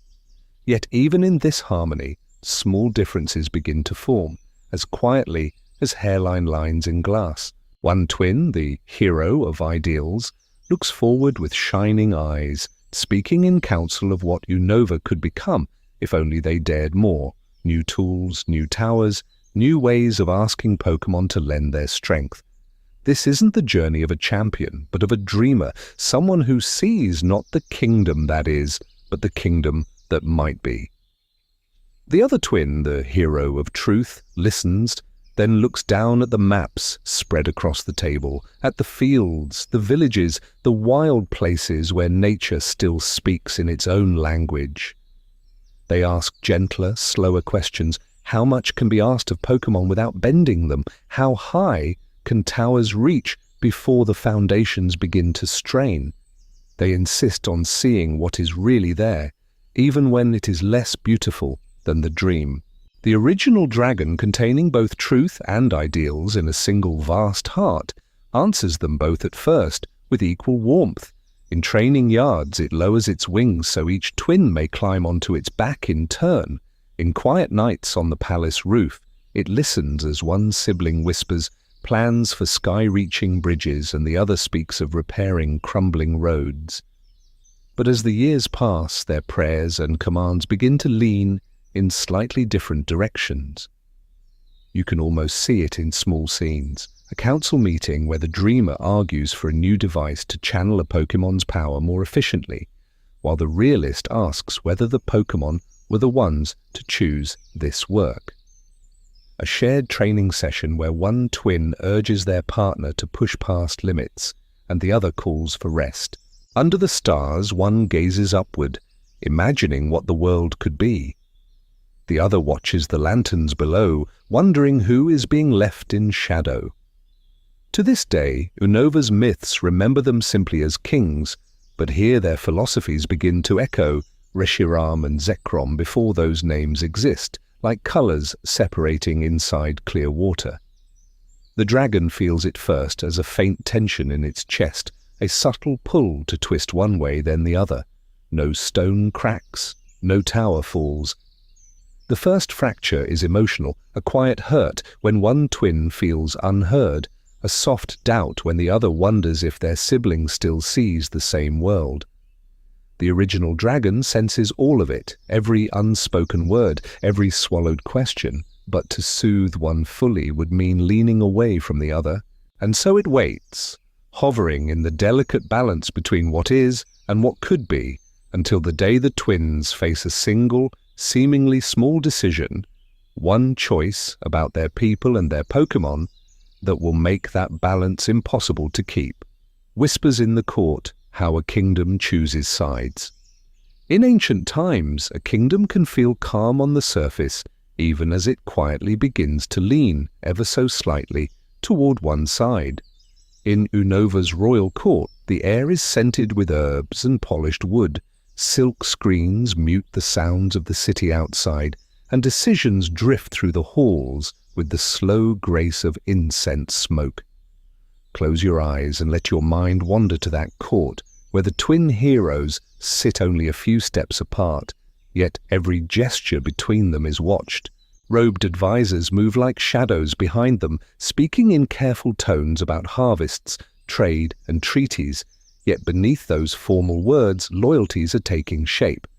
A nod held a moment too long, a report framed in terms of what might be, rather than what is, becomes its own kind of quiet promise.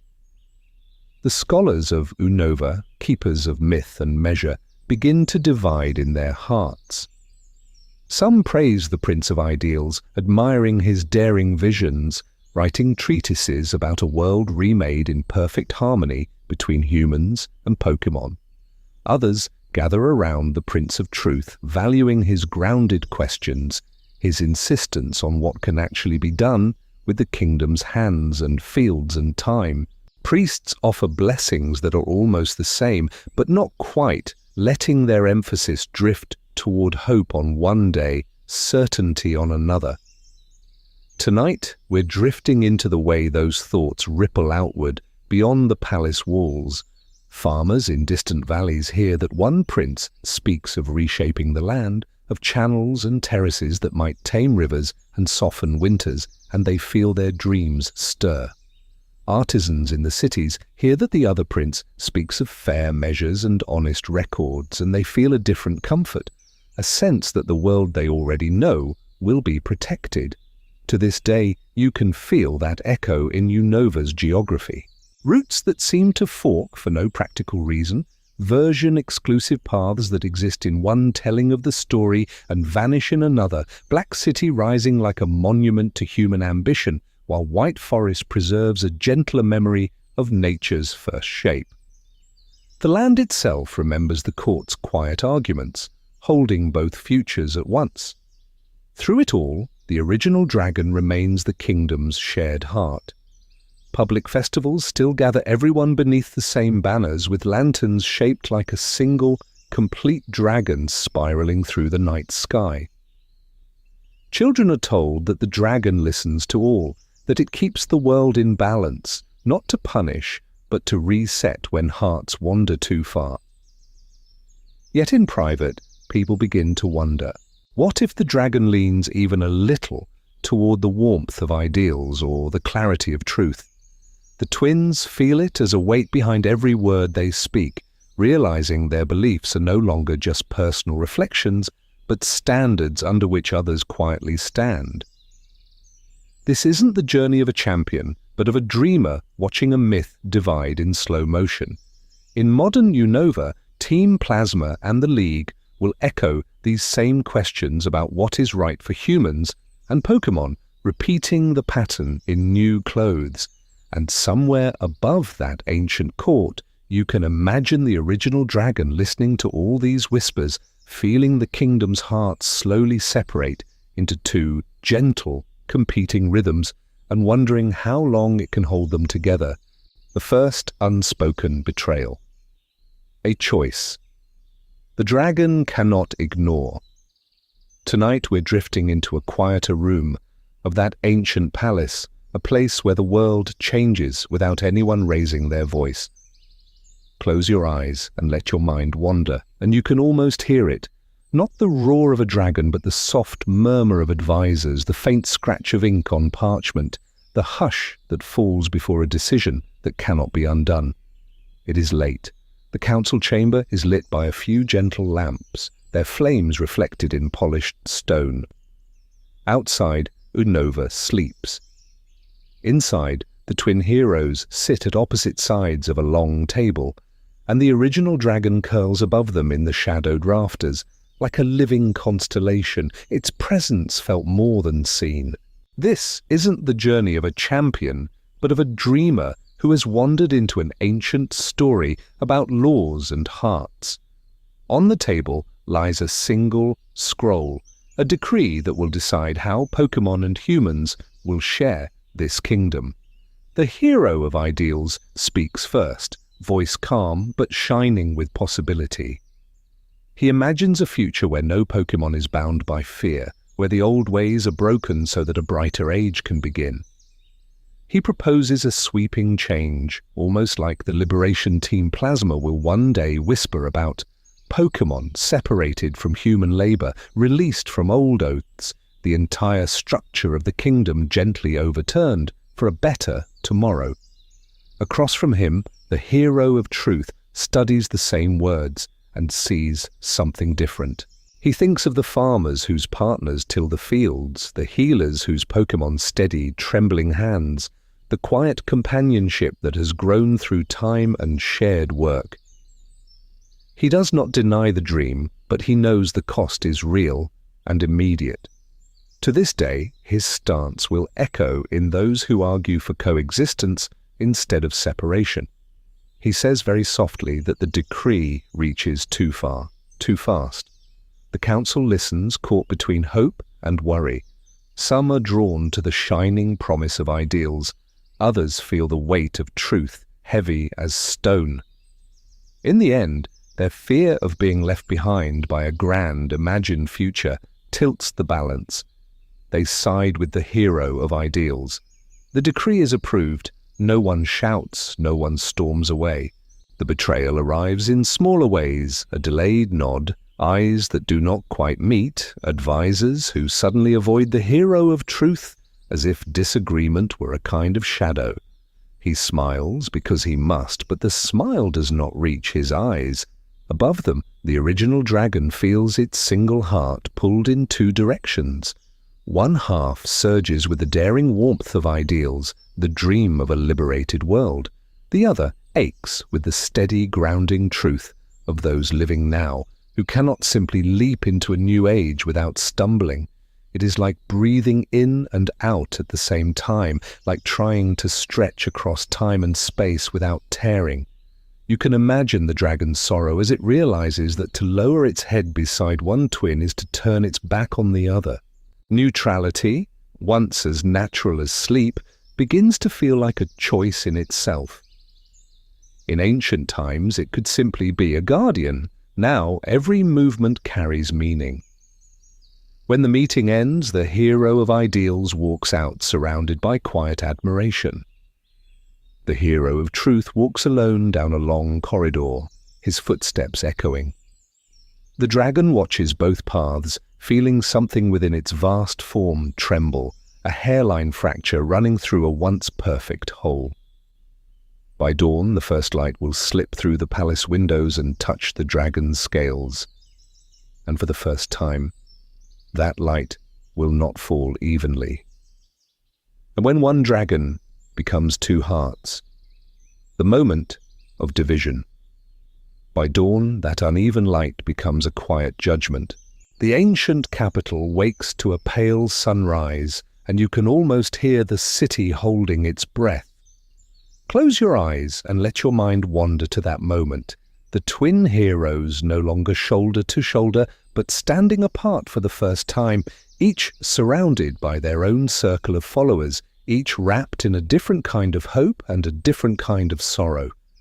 The plaza between them is wide and almost empty, a soft stone valley of silence.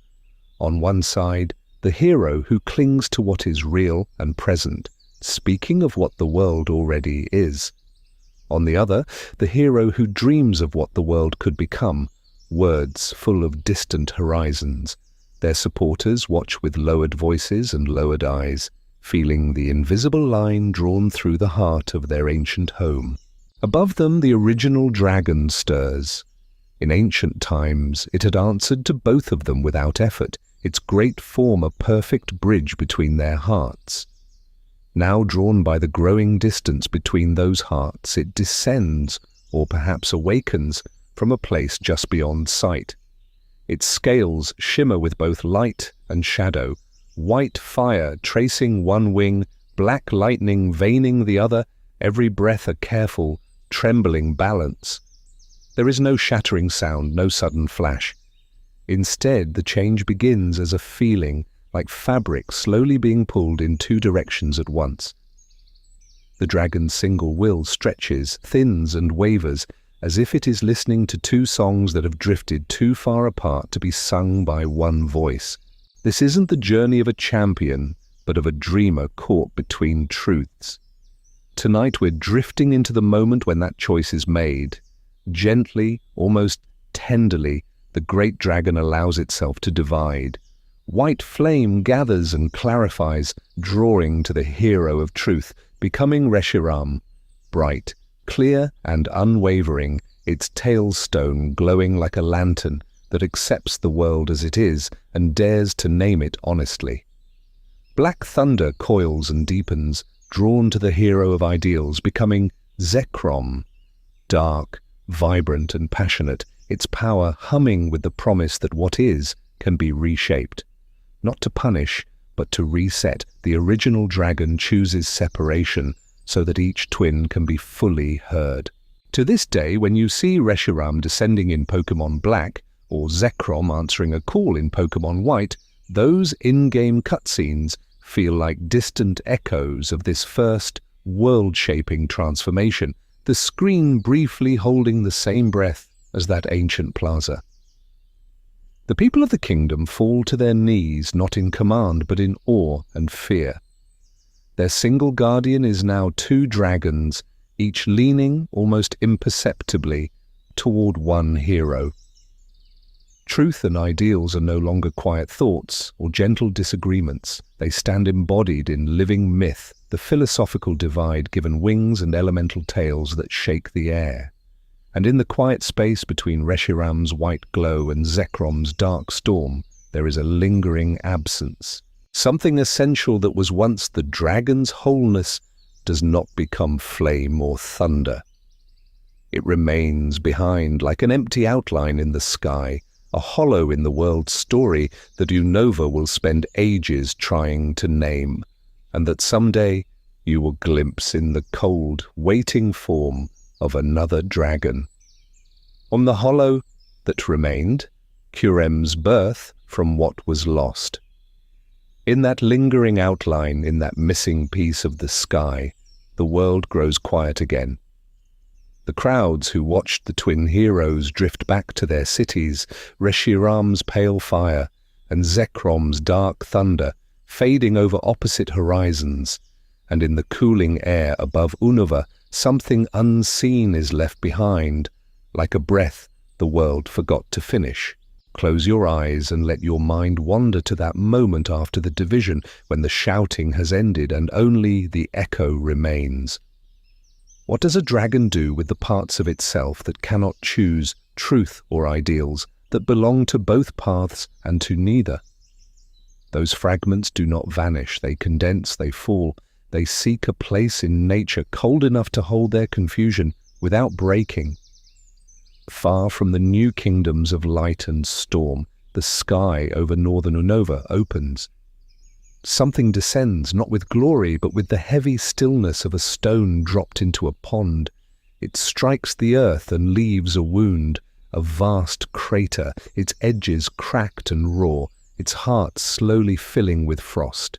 To this day, the Giant Chasm feels like a memory of that impact, a hollow in the land that never quite healed. Tonight we're drifting into that frozen basin. Snow drifts in lazy spirals. The trees around the rim stand bare and watchful. The air is so still that even your thoughts seem to move more slowly, as if time itself is hesitating. At the center, ice blooms in jagged plates, reaching upward like broken ribs, and from within that glacial cocoon, a shape waits. Kurem is not a third dragon born later to balance the other two. It is what the original dragon lost in the act of becoming them, the unclaimed middle, the pieces that could not fully become white truth or black ideals. Its body tells this story without words. Wings that look torn, a jaw that seems chipped away, limbs that end too sharply, as if the rest was taken. You notice the exposed machinery-like structures along its spine and joints, as if the elegant form of the first dragon has been stripped down to its framework. Frost clings to every surface, not decorative, but defensive, a cold aura wrapping what remains. Where Reshiram and Zekrom feel complete in their purpose, Kurem feels fundamentally unfinished, a sketch left on the page when the artist walked away. In ancient times, people in nearby villages whispered that Kurem was an empty husk, the shell of a dragon that lost part of its body. The Pokédex quietly agrees, calling it a remnant, a vessel that once held something greater. When a single heart splits to serve two loves, two visions, something essential is always left hollow, and Kurem is that hollowness given shape. This isn't the journey of a champion, but of a dreamer, so you are invited to imagine what it feels like to be neither truth nor ideals, only the space between them. Perhaps within Kurem's cold chest, There is the original dragon's loneliness, the memory of being whole without understanding how it was lost.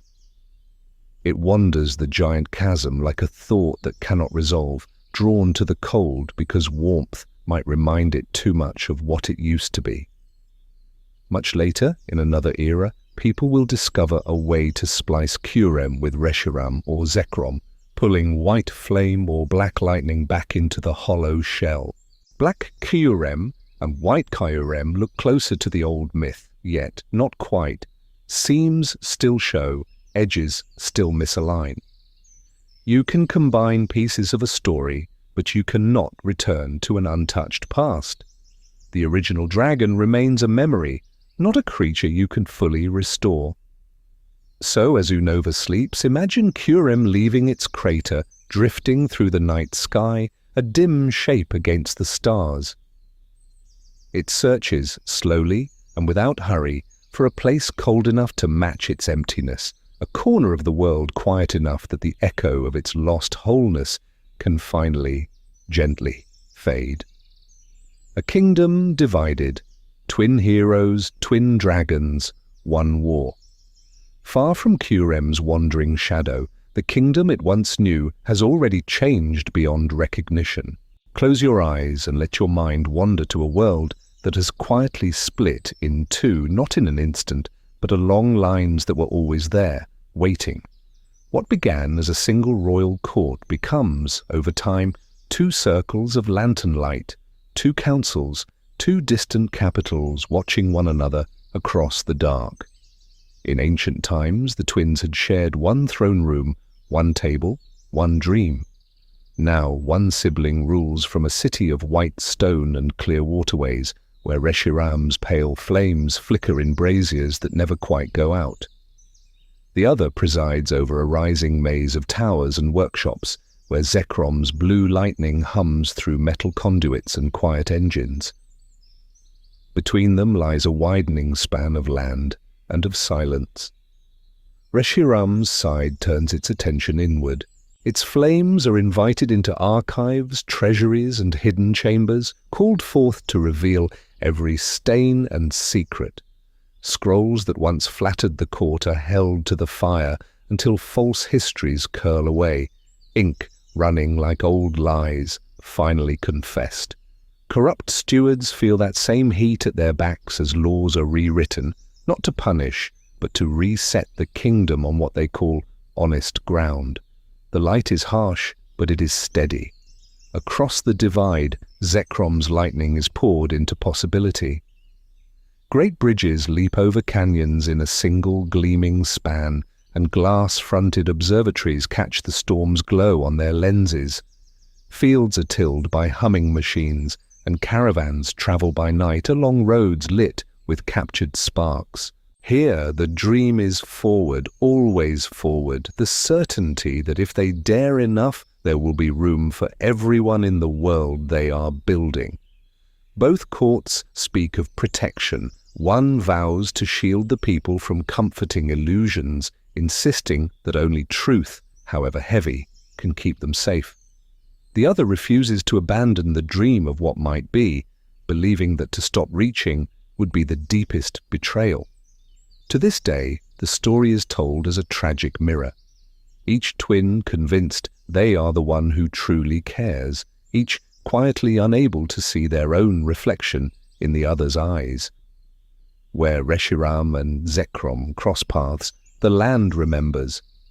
Plains once soft with grass are scorched into dark, glassy sheets that catch the stars the way Route 4's sands glitter after a storm.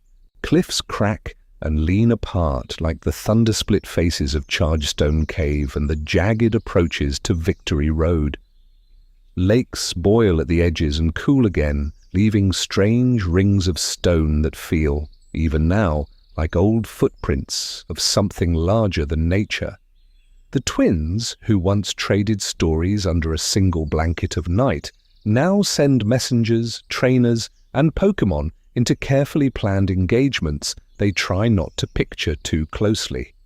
Each command given in a quiet hall pulls another thread from their childhood bond, and every report returned whether of gain or loss, weighs differently on their hearts. This isn't the journey of a champion, but of a dreamer who no longer knows if their dream is still shared. In the legends you know from Black and White, you only ever walk beside one dragon at a time. One version offers Reshiram's searing clarity, another Zekrom's charged conviction, and you sense, gently, that neither story is whole on its own. Just as each twin holds only half of what the original dragon once was, each telling in the games is a parallel, incomplete window into an older, larger myth. And somewhere beyond both horizons, Kurem lingers at the edge of the map, untouched by banners or oaths. It does not circle either capital. It does not answer any call. Its quiet, hollow presence is the space between the twins' choices, the cost of their division given shape. Tonight, we're drifting into the moment when these parallel paths can no longer bend around one another. The last embers of shared memory still glow. The last echoes of shared laughter still move like distant music through Dragon Spiral's stones. Soon there will be a summons, a meeting, and one final shaping of the world by flame and thunder. At that point, with the sky itself listening, the twins will have to decide what they are willing to let burn away and what they cannot bear to lose. The legend says the land still keeps the mark of what they chose next, but the story always grows quiet right before that choice is named. The final clash of truth and ideals, a battle that no one wins. The story grows quiet, and then the land itself seems to draw a breath. Close your eyes and let your mind wander, and you can almost feel where they met, a raw wound in the world, a place of bare stone and hanging mist, halfway between a future dragon spiral tower and the cold hollow that will one day be called the Giant Chasm. Here, sky and earth lean close, listening. Reshiram and Zekrom stand across from one another, white flame and black lightning already humming in the air, but the real spark is in the twins' eyes. They do not shout, they hardly speak. In ancient times, legends say that their dragons could hear the smallest tremor of a heartbeat, and in this quiet space, every unspoken memory is louder than thunder. Childhood promises, shared meals, plans for a kingdom that would never have to choose between truth and ideals. This isn't the journey of a champion, but of a dreamer who tried to build a just world and split that dream in two. One brother clings to what is real and provable, to Reshiram's searing honesty. The other holds to what could be, to Zekrom's deep, humming hope. Neither is evil, neither is complete. Each vision reaches for balance, yet each refuses the other's limits, like two hands that will not quite meet. When dragon and dragon finally move, the world does not see a simple clash of light and dark. It sees a question written in fire and storm. White fire curls outward, not to punish, but to reset the lies that have grown like ivy over their kingdom. Black lightning answers, carving pathways through the clouds for dreams that were told they were impossible. Stones crack under their feet, not from rage, but from the sheer weight of meaning pressing down. The land remembers. Clouds above them twist into slow spirals, a first whisper of the tower that will rise here.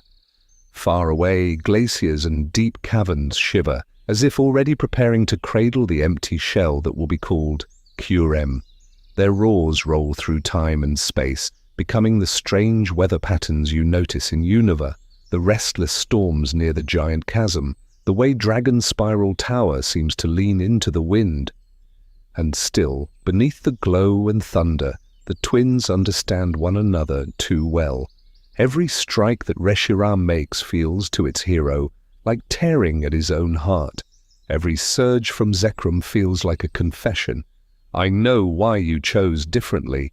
That is what makes this so quietly tragic. They are not trying to destroy a stranger. They are trying and failing to live with the part of themselves that chose another path. To this day, when you stand before Reshiram or Zekrom in black and white, you are stepping into this unfinished story. The game shows you a single moment in a long, drifting myth. You, a modern dreamer, holding a stone that remembers, asked to lean toward truth or toward ideals, knowing that neither choice will make the other disappear. When the light finally fades, there is no clear victor. The kingdom is fractured, trust is scattered like ash, and the twins are left staring at the ruins of everything they wish to protect. Politically, their court is divided. Emotionally, they have lost the only person who truly knew them. Spiritually, their dragon is no longer whole. Tonight, we're drifting into the quiet that follows. The dragons, exhausted, begin to dim, their bodies heavy, their hearts unwilling to be used for this any longer. In that soft, trembling pause, Reshiram and Zekrom make a choice of their own. For a while, they will not answer any summons. They will choose silence over another sundering of the world. And in that silence, something colder and emptier will soon awaken. When dragons fall, silent, the withdrawal of Reshiram and Zekrom, the smoke thins first. The sky, once split by light and shadow, turns a washed-out grey as rain begins to fall in slow, uneven sheets. You can almost hear it tapping on broken stone and scorched banners, a soft rhythm over a world that has suddenly forgotten what to say. Soldiers lower their weapons, citizens clutch one another, Pokémon huddle close, and in that quiet no one is quite sure what they believe anymore. Reshiram and Zekrom hover above this stunned stillness, their wings heavy, their eyes dimmed. They were called to guard, to guide, to keep a fragile balance between truth and ideals, yet every surge of their power has only carved the rift deeper. Each flare of searing white and crackle of deep blue has turned words into wounds. Close your eyes and let your mind wander, and you can almost feel their weariness, an ancient fatigue that goes beyond this single war. In that shared exhaustion, a realization settles over them like the rain. As long as they stand in the open sky, as long as their forms can be seen and summoned, humans will try again to wield them, to prove that one vision of the world must eclipse the other. So they choose something different. This isn't the journey of a champion, but of a dreamer who watches as legends decide to step away. Slowly, their brilliant bodies begin to fold inward, light curling back into itself, scales and feathers dissolving into a dense, sleeping glow. Reshiram's essence settles into a pale, smooth core, the light stone, while Zekrom's coils of thunder condense into the dark, heavy heart of the dark stone. They are not destroyed. They are condensed, sealed into relics that cannot move, cannot act, cannot wage another war on their own. In ancient times, these stones will pass from careful hands to hidden chambers, and to this day, the myths will say that only a true hero can wake them. In the games, when you stand before the light stone or dark stone and feel them stir, it is this moment you are touching across time. The dragons choosing silence until someone appears who can hold truth and ideals together without tearing the world apart. The twin heroes do not agree on what this silence means. One looks up at the empty sky and feels abandoned, certain that the dragons have turned their backs on humanity's dreams. The other bows their head and whispers that this is a necessary ending, a gentle closing of a story that could not go on. Their disagreement does not end with them. It flows into their descendants, into every retelling where one side insists the dragons left in sorrow, while the other insists they left in hope. Around the resting places of these stones, people begin to build. A tower rises where the air still hums with memory, its shape spiraling upward like a question cast into the sky. Dragon Spiral Tower becomes shrine, sentinel, and staircase all at once, wrapping ideals in its upward reach while its rooted base holds fast to truth. Within its worn bricks, the lightstone and darkstone are guarded, or perhaps only remembered, as the world slowly changes around them. Over the generations, the sharp edges of history soften into story. Songs are sung of a white dragon of truth and a black dragon of ideals, their complicated war retold as simple lessons for children. Be honest, but do not stop dreaming. Dream greatly, but do not abandon what is real. Murals bloom on stone walls, showing Reshiram and Zekrom circling one another in perfect balance, the missing third presence, Kurem, fading into the background or disappearing altogether. Close your eyes and let your mind wander, and you can almost hear elders telling half-remembered teachings by lantern light, turning grief into guidance. Tonight, we're drifting into the long, quiet centuries that follow. The dragons sleep in their stones, the kingdom forgets and rebuilds, and new names replace old ones. Out in the ruins, in dragon spiral towers, echoing halls, and in lonely fields where legends once walked, only the weathered stones remember the full weight of what was lost. And somewhere in that emptiness, something cold and incomplete is beginning to stir, waiting for its own story to be told. Urem's exile, the giant chasm and the cold between stories. Out in that emptiness, the thing that stirs does not awaken with purpose. It does not choose a temple or a kingdom. While Reshiram and Zekrom curl back into stones and stories, waiting for the next era of truth and ideals, this third remnant simply drifts, as if the world itself has forgotten where to place it. Close your eyes and let your mind wander, and you can follow it. This isn't the journey of a champion, but of a dreamer tracing a lonely shape across the sky. There is no grand descent, no heralded return.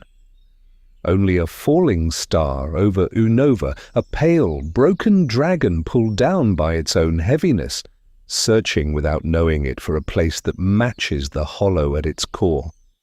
It finds the giant chasm, a wound in the land, circular and strange, as if the very earth remembers an impact. As you imagine stepping toward it, the air changes first. The temperature drops in an instant, not with the gradual cool of evening, but like crossing an invisible line. Your breath would fog in front of you. Grass stiffens under frost. Even the sounds of the forest seem to pause at that unseen border. Inside the ring of cliffs, the world grows quieter still. Snow clings where it should melt. Pools of water lie glassy and unmoving. Wild Pokémon in the surrounding woods linger at the edge, restless, as though some ancient instinct tells them this is a place where stories ended, not began. In-game, people whisper that something like a meteor once fell here. When you remember that myth, it is easy to imagine Kurem crashing down long ago, its arrival freezing the soil, warping the local climate, and leaving behind this cold, circular scar. In ancient times, villagers around the chasm told uneasy tales. They spoke of a dragon made of absence, descending on winter nights to steal warmth from homes and hearths. Pokédex entries echo this, hinting that Kurem raids settlements for heat, not out of cruelty, but because it is incomplete, always shivering from the inside out. So it hides in the deepest part of the crater, more rumor than deity, treated not as a guardian of Unova, but as a monster at its margins. To this day, the language around Kurem feels different. Reshiram and Zekrom are remembered in terms of ideals and truth, of kings and heroes. Kurem is remembered as what was left, an empty shell, the body of the original dragon without its guiding heart, unable to belong fully to either side of the legend. It inhabits the edge of the map, the edge of memory, a living reminder that the great myth of Unova did not end cleanly. Tonight, we're drifting into that quiet realization that the Giant Chasm's cold is more than weather. It is the chill of a story no one wanted to tell, the part of the legend that did not fit the neat moral of two brothers learning balance. And yet, in later days, people will bring Reshiram and Zekrom back to Kyurem, using strange DNA splicers to fuse them together, creating black Kyurem and white Kyurem, as if some human curiosity, or some deeper force, cannot resist trying to fill that hollow even for a moment. Those fusions do not truly restore the original dragon.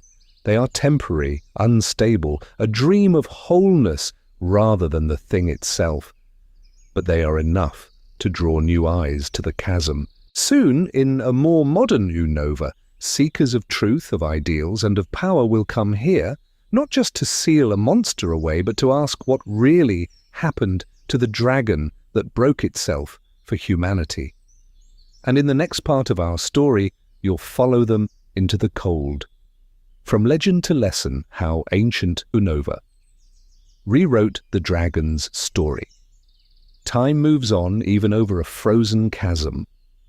Close your eyes and let your mind wander, and you can almost feel the centuries passing above that wound in Unova's earth. Seasons turning, kingdoms changing names, children growing old and telling stories they only half remember. Rulers rise and fall, stones are taken from ruined walls to build new towns, and the people who truly knew the twins and their dragon pass quietly into sleep. In ancient times, the story was jagged and raw, full of grief and unanswered questions, but stories do not stay sharp forever. Priests in quiet halls, storytellers by village fires, and early scholars in lamp-lit archives begin to smooth the legend's edges, not through deceit, but through the gentle pressure of time. A painful civil war becomes a cleaner tale of two noble heroes, each walking a different path, each guided by a radiant dragon of truth or ideals. The original dragon, once a single presence holding the kingdom in balance, is slowly rewritten as a prologue, a mere preface to Reshiram and Zekrom. The moment of splitting becomes less about loss and more about destiny. This isn't the journey of a champion, but of a dreamer who wants the world to make sense, and so the story obliges, turning confusion into clarity, conflict into a lesson about following your heart. And Kyurem drifts outward toward the edges of the myth. In the early centuries, it is still whispered about as the empty shell left behind, a reminder of what was broken to keep the peace. But generation by generation, it becomes a creature of fearful rumors, of local folklore in villages near the Giant Chasm, more monster than mourner. Children are told not to wander too far into the snow, not because of history, but because the cold dragon will take you. Meanwhile, Reshiram and Zekrom grow brighter in the tale. They become symbols of what the kingdom wishes to praise. Clear truth, shining like white flame, and steadfast ideals, humming like thunder in the dark. In the museums you visit in modern Unova, glass cases and polished plaques present a simplified version, a single dragon serving twin heroes, a disagreement, a split, two legends taking shape above Dragon Spiral Tower. To this day, NPCs speak of it in a handful of careful lines, as if an entire era could fit inside a few sentences. If you listen closely, though, the gaps are almost louder than the words. The relic castle hints at a ruined court that once tried to hold everything together.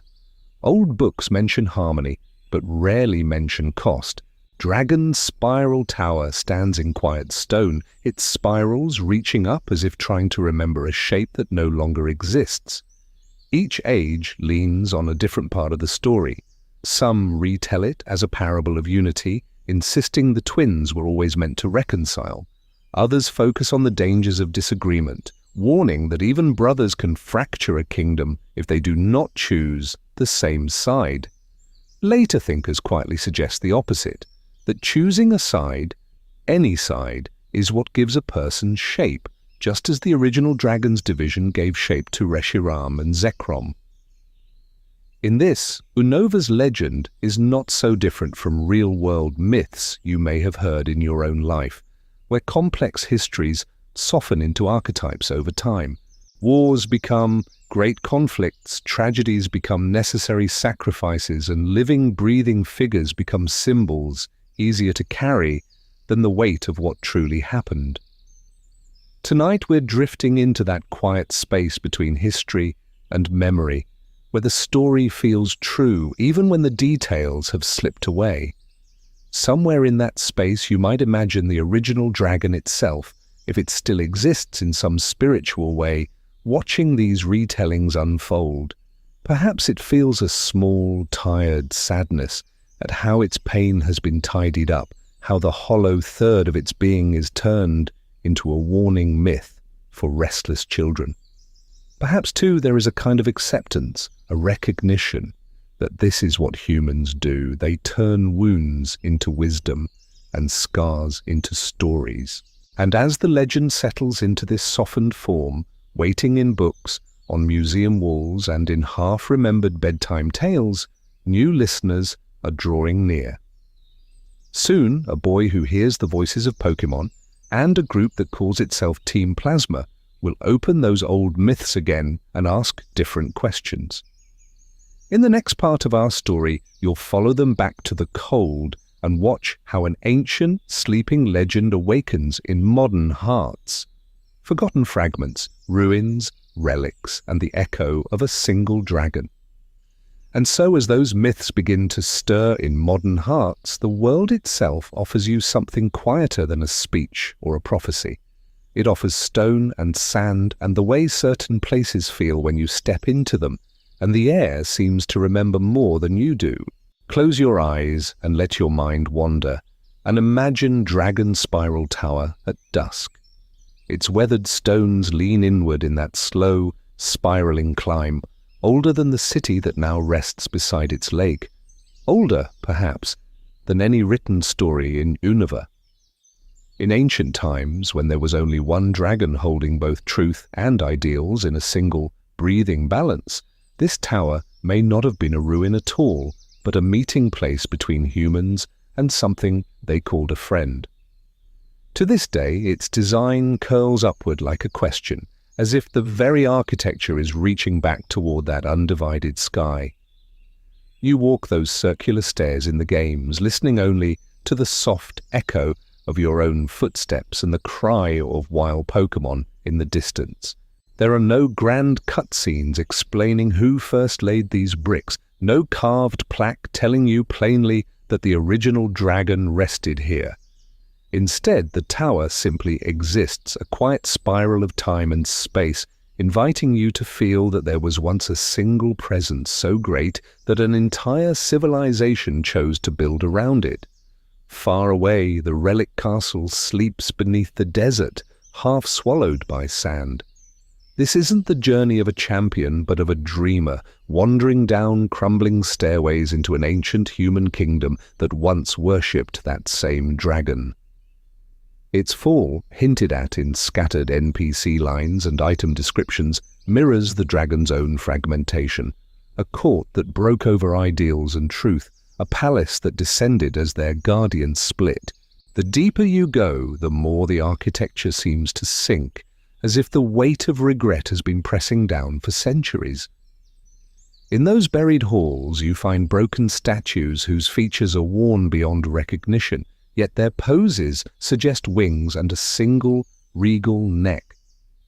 You notice dual motifs carved into walls, circles divided cleanly in two, murals where a once whole dragon shape has been split by a crack in the plaster, one side pale, the other dark.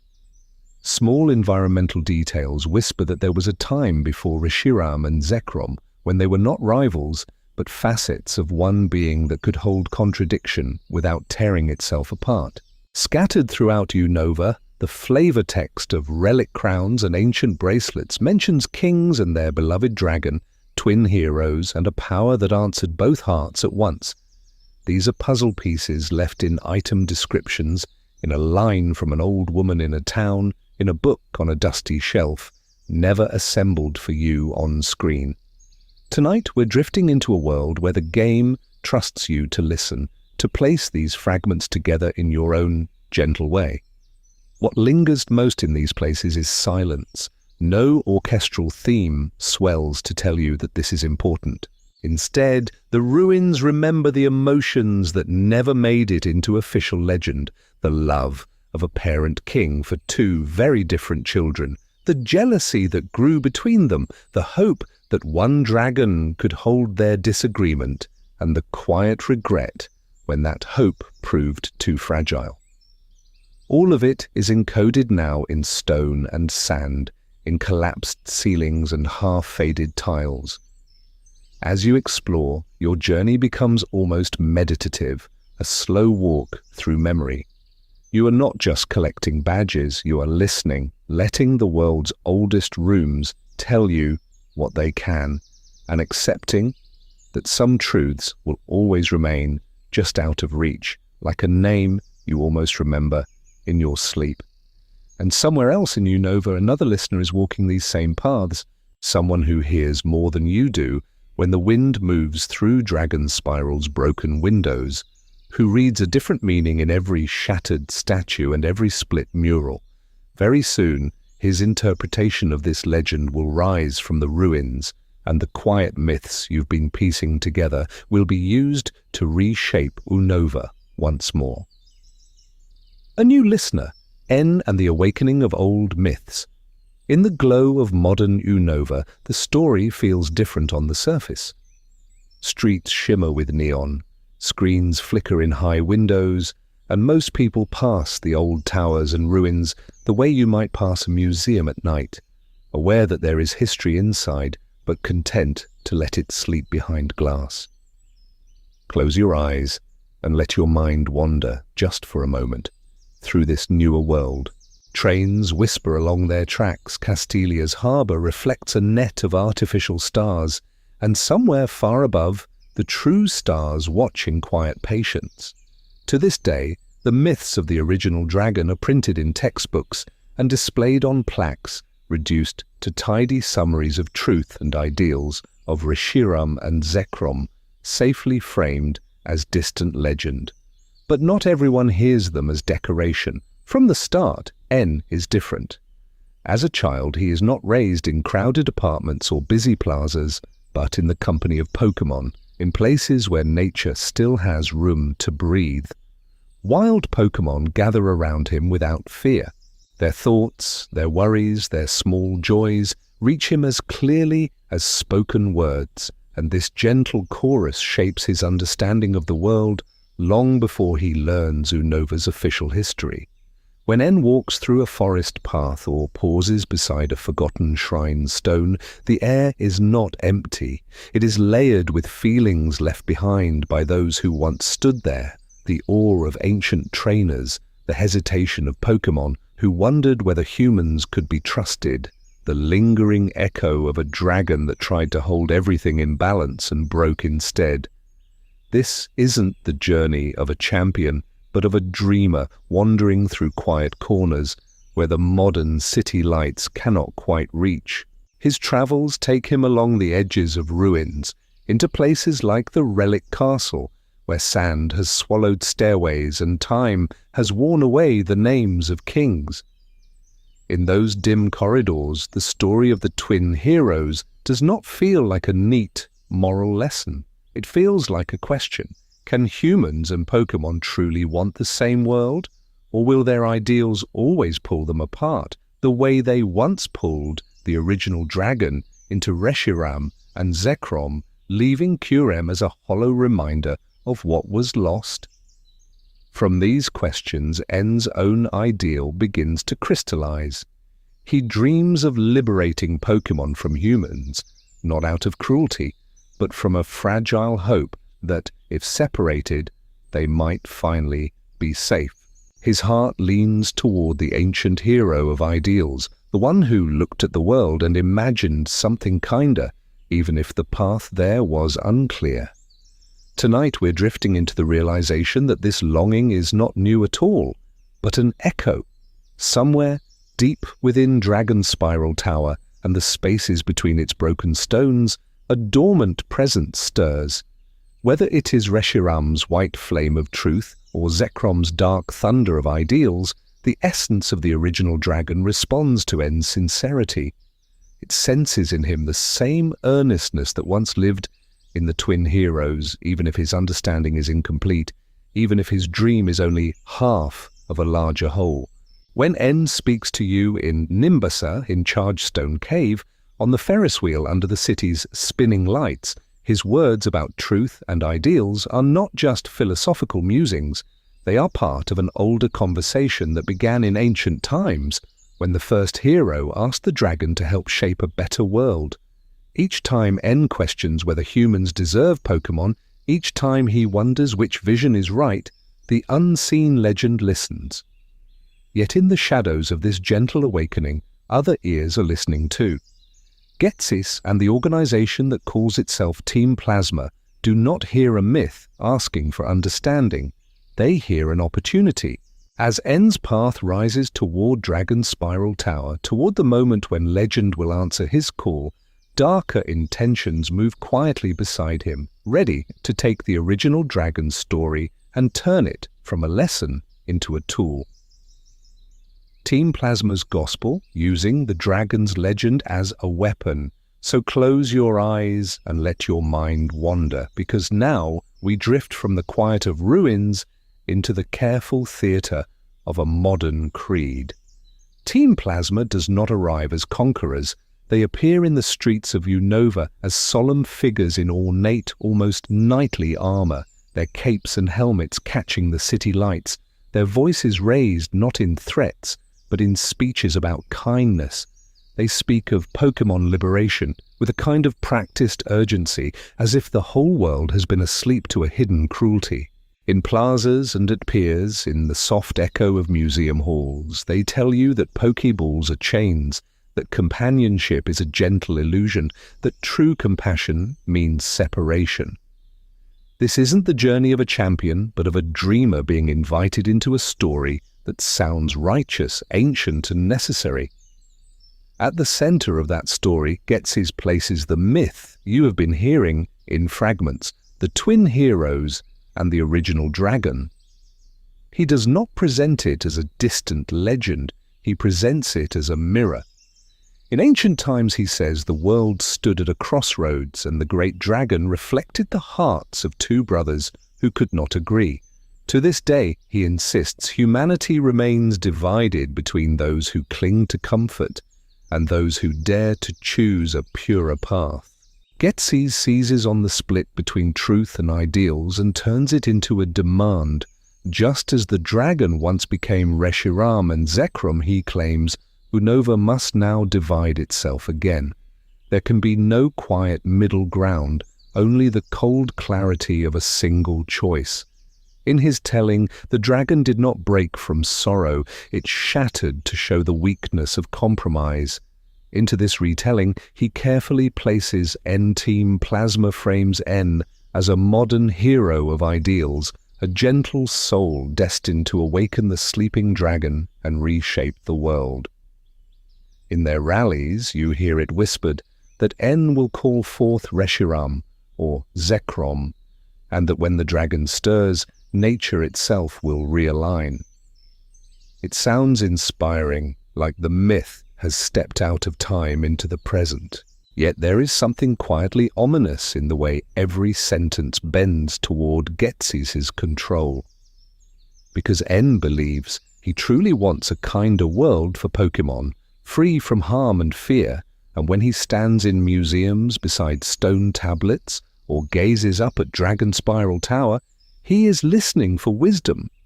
Ghetsis, however, treats the legend as a tool shaped like a story, a way to move hearts without ever asking them to think too deeply. You see this in the exhibits that simplify the myth into neat plaques, in street performances where Plasma members reenact the twin heroes as clear villains and saints, in speeches that end not with balance, but with slogans. The original dragon story holds real guidance about disagreement, about how even noble dreams can pull the world apart. Yet here it is, trimmed and polished until it only points in one direction. Tonight, we're drifting into a quieter realization. A myth can be true and still misused.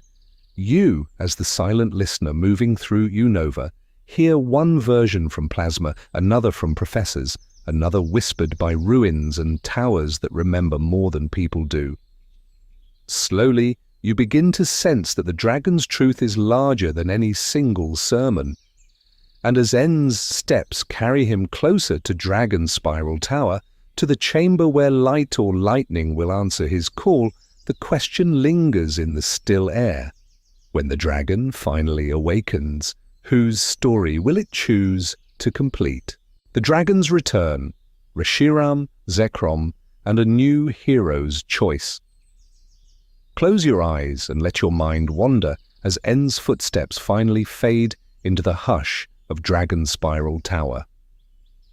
The snow outside Unova's oldest spire falls in a slow, steady curtain, and the world seems to hold its breath with him. Stone, ice, and memory rise around you both, layer upon layer of ancient time pressed into a single, spiraling story. In ancient times, this was where people first looked up and whispered about a single perfect dragon. Now N stands where those first dreamers once stood, the light stone or dark stone resting in his hands, small and quiet yet heavy with ages of longing. When the stone begins to glow, it feels as though the tower itself remembers, its worn bricks answering a call they have waited centuries to hear. The transformation is gentle and overwhelming all at once. Light folds in on itself, or black lightning curls through the air, and Reshiram or Zekrom unfurls from its dormant shape. To this day, that moment feels like the past and present sliding over each other, two sheets of glass aligning. The dragon looks at N and does not simply see a boy, it sees a familiar pattern of conviction and sorrow, an echo of the twin hero who once stood for the same ideals. Tonight, we're drifting into the quiet realization that you are not just watching this myth repeat. As the tower settles and N departs with his awakened partner, the other stone responds to you. In the wake of his choice, you are chosen in turn. This isn't the journey of a champion, but of a dreamer who finds themselves holding the opposite half of the legend, not through bloodline, but through the gentle, stubborn shape of your own heart. Here, the game's very structure becomes part of the myth.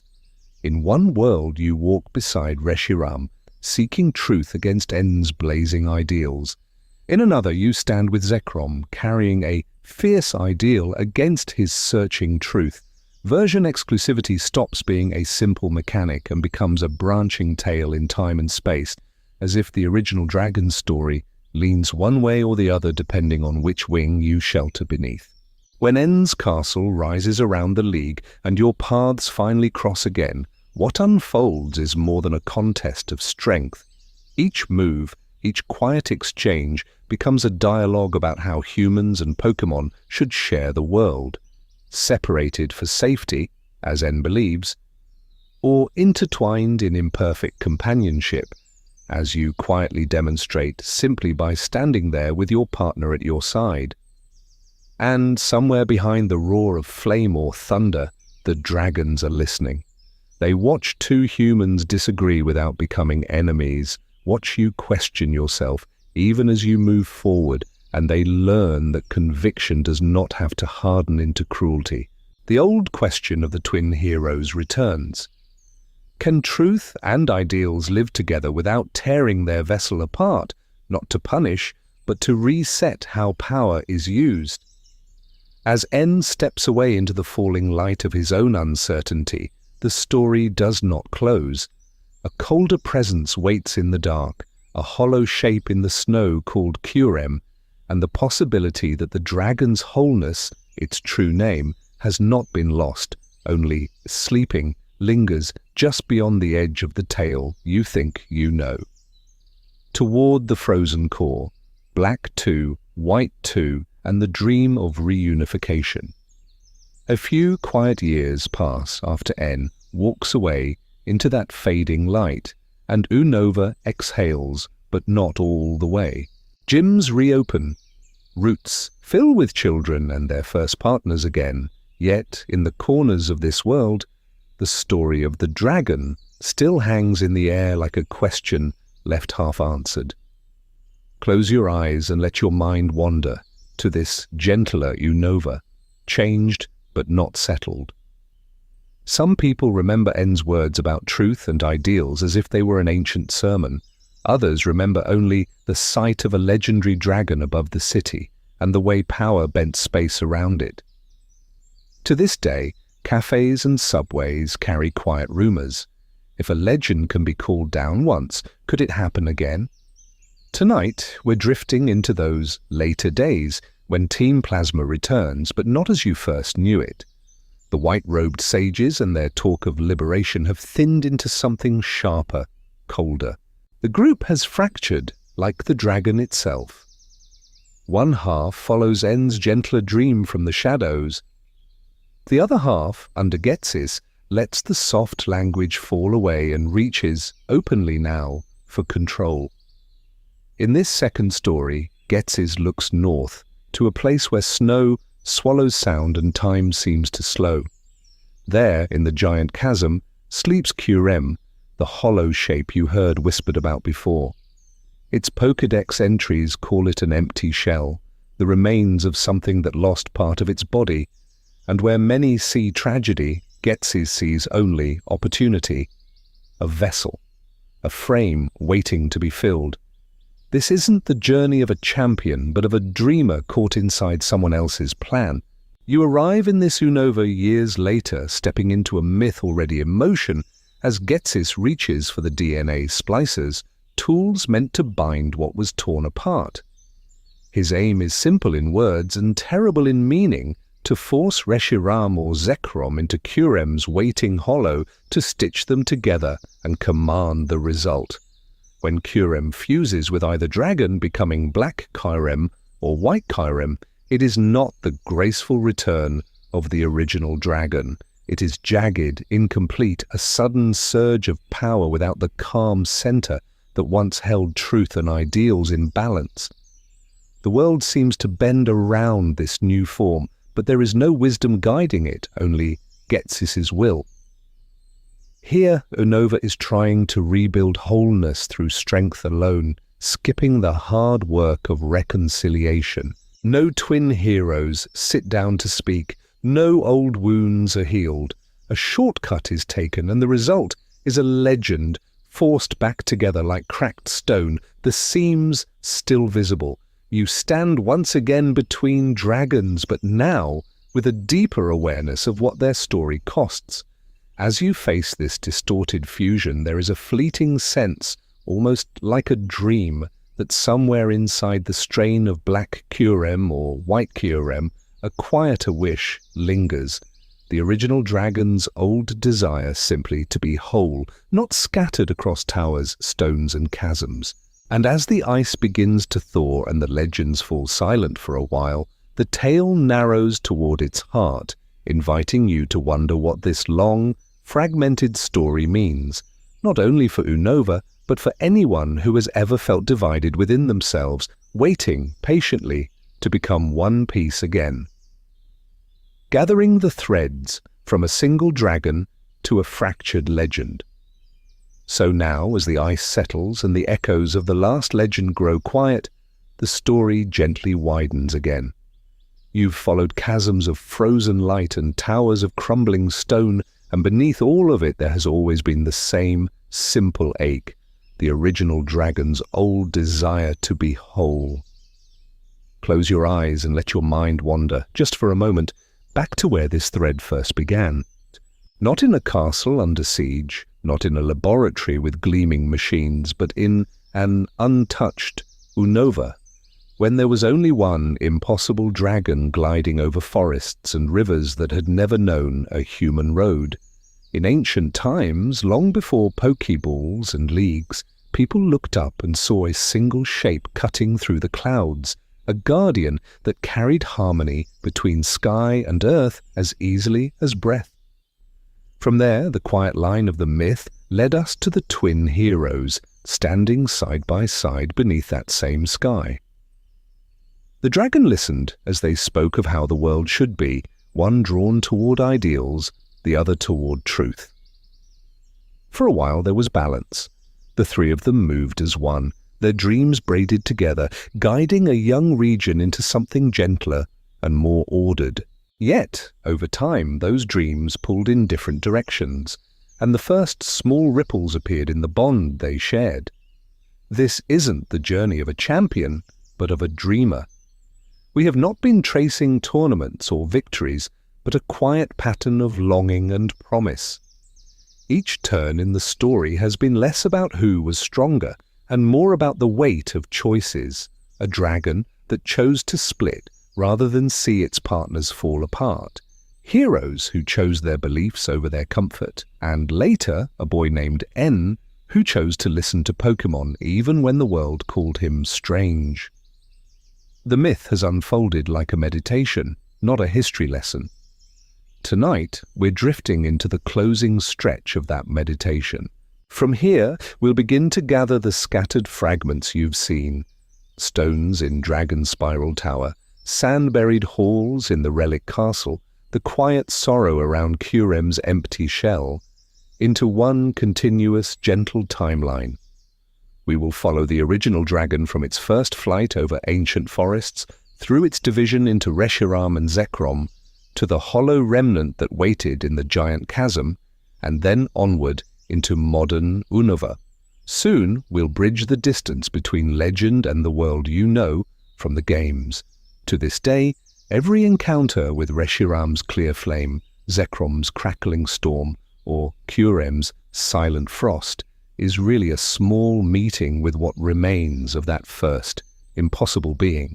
And as we trace how N, Team Plasma, and the DNA Splicers briefly let those pieces lean back toward one another, you may notice something soft and easily missed, that the dragon story is still unfolding each time you press New Game, each time you walk past Dragon Spiral Tower without quite knowing why it feels sacred. The next part of our journey will move gently along that thread, showing how a world of pixels and music is still carrying an ancient promise, waiting very patiently to become one piece again. From myth to map, placing the original dragon on Unova's timeline. So now, as that ancient promise waits in pixels and quiet music, we can begin to place it gently on a line of time to see where the original dragon might have stood in Unova's long memory. Close your eyes and let your mind wander, and imagine the region before there were cities, before there were even written words, when the land itself was the only storyteller. In ancient times, before maps and records, there was a kind of proto-Unova, a broad, living plain of rivers, forests, and volcanic stone. Here, the original dragon and the twin heroes moved through the world like constellations walking at ground level, shaping fields, raising simple homes, bringing a fragile balance to people who still told their history as songs by the fire. The dragon's presence was not a legend yet. It was the weather, the seasons, the turning of day into night. As generations passed, that living memory began to slip into myth, and humans who feared forgetting reached for stone. From this longing, Dragon Spiral Tower rises on the timeline, one of the first deliberate attempts to anchor the dragon's presence in a permanent shape. You can picture early builders stacking rough blocks in slow circles, each layer a remembered story, until the whole structure became a spiral of memory reaching toward the sky, trying to meet the dragon halfway between Earth and the high, cold air. This isn't the journey of a champion, but of a dreamer, so you trace the centuries softly forward. Around the same broad era, but a little later, a different kind of ambition takes root far to the south, in what will one day erode into the desert resort.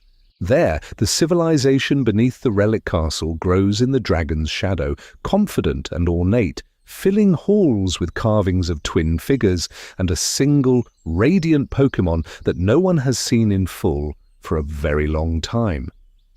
Somewhere in those sands, the first real fractures appear. The twin heroes, once perfectly aligned, begin to drift apart in their ideals, and the original dragon is pulled gently, then sharply, between them. Harmony gives way to tension, tension to a quiet breaking point, until the dragon itself splits into Reshiram and Zekrom, truth and ideals torn into separate bodies. What remains behind, according to the Pokédex, is Kyurem, an empty shell, a husk of power, not to punish, but to reset what has been lost. By the time you explore Unova in black and white, you are walking through the cooled ashes of that sequence.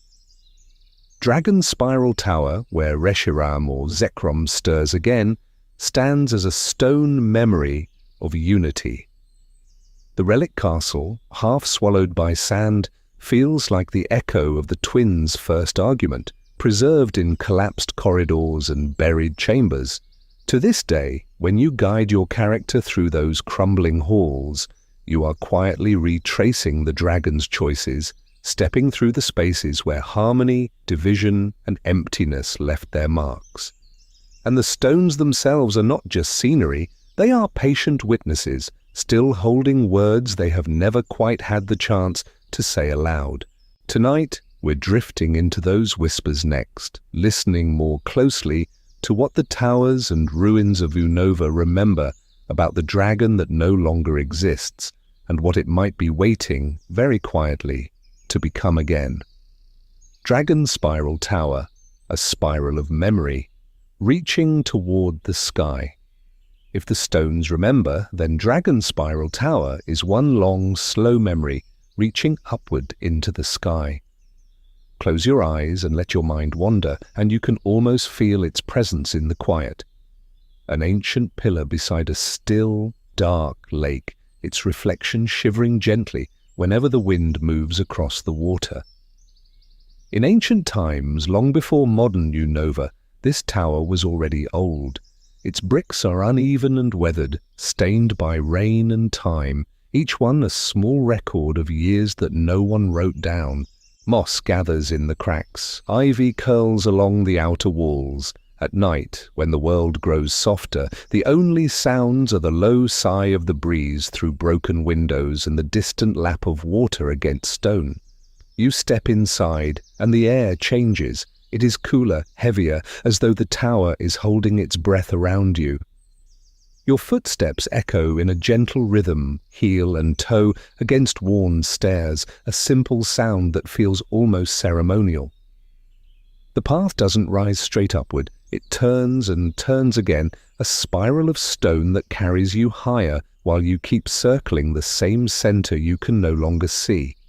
Tonight we're drifting into that spiral as more than architecture. In the legend of Unova, Dragon Spiral Tower is the place where a great dragon descends again. Reshiram in one version of the story, Zekrom in another. The games let you stand where the twin heroes once stood, summoning truth or ideals into the open air. But the tower feels older than either of those names, like a successor built atop the memory of shrines that once honored the original dragon, whole and unbroken, before there was a choice to be made at all.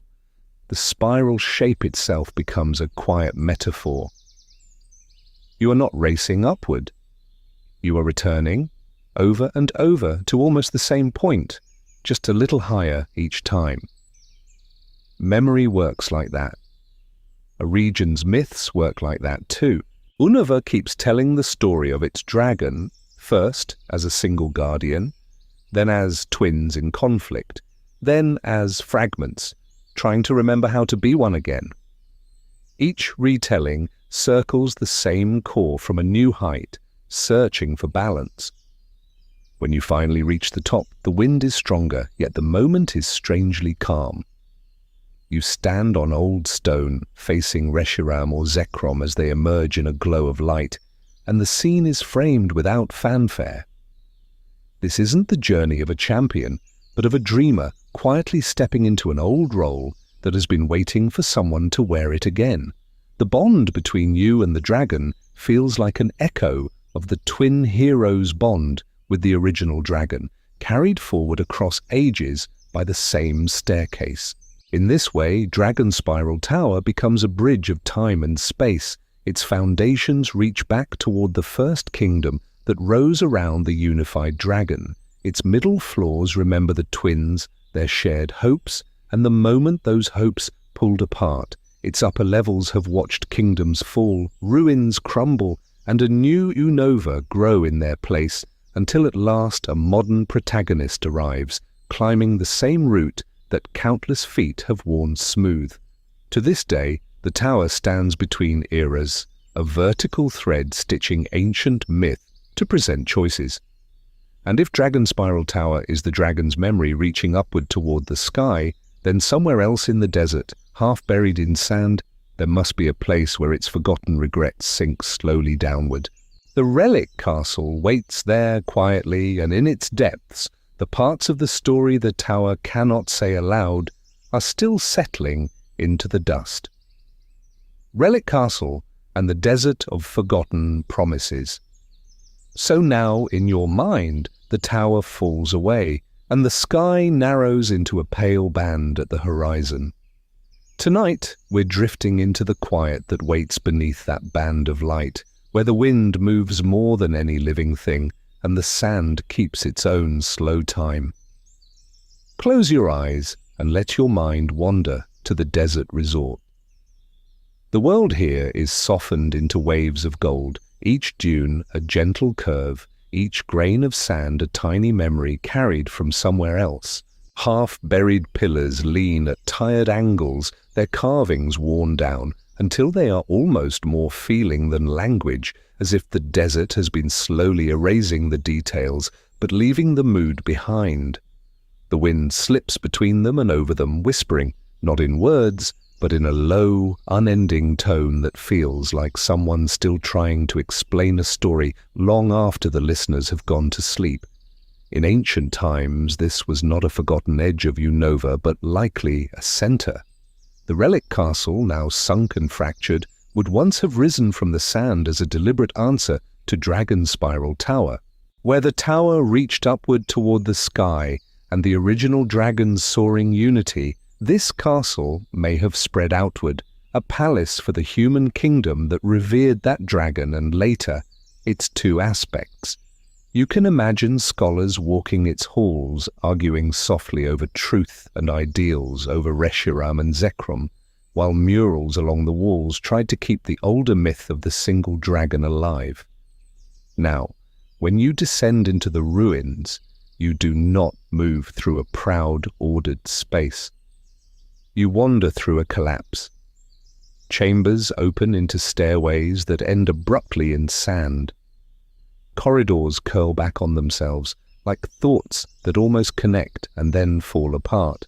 The whole place feels like a physical memory of the original dragon's fragmentation, once a single, coherent structure, now broken into rooms that no longer quite speak to each other. This isn't the journey of a champion, but of a dreamer, tracing the outline of something that can't quite be made whole again. In the deepest rooms, where the air grows still and the noises of the surface fade, you meet Volcarona, resting like a fallen sun.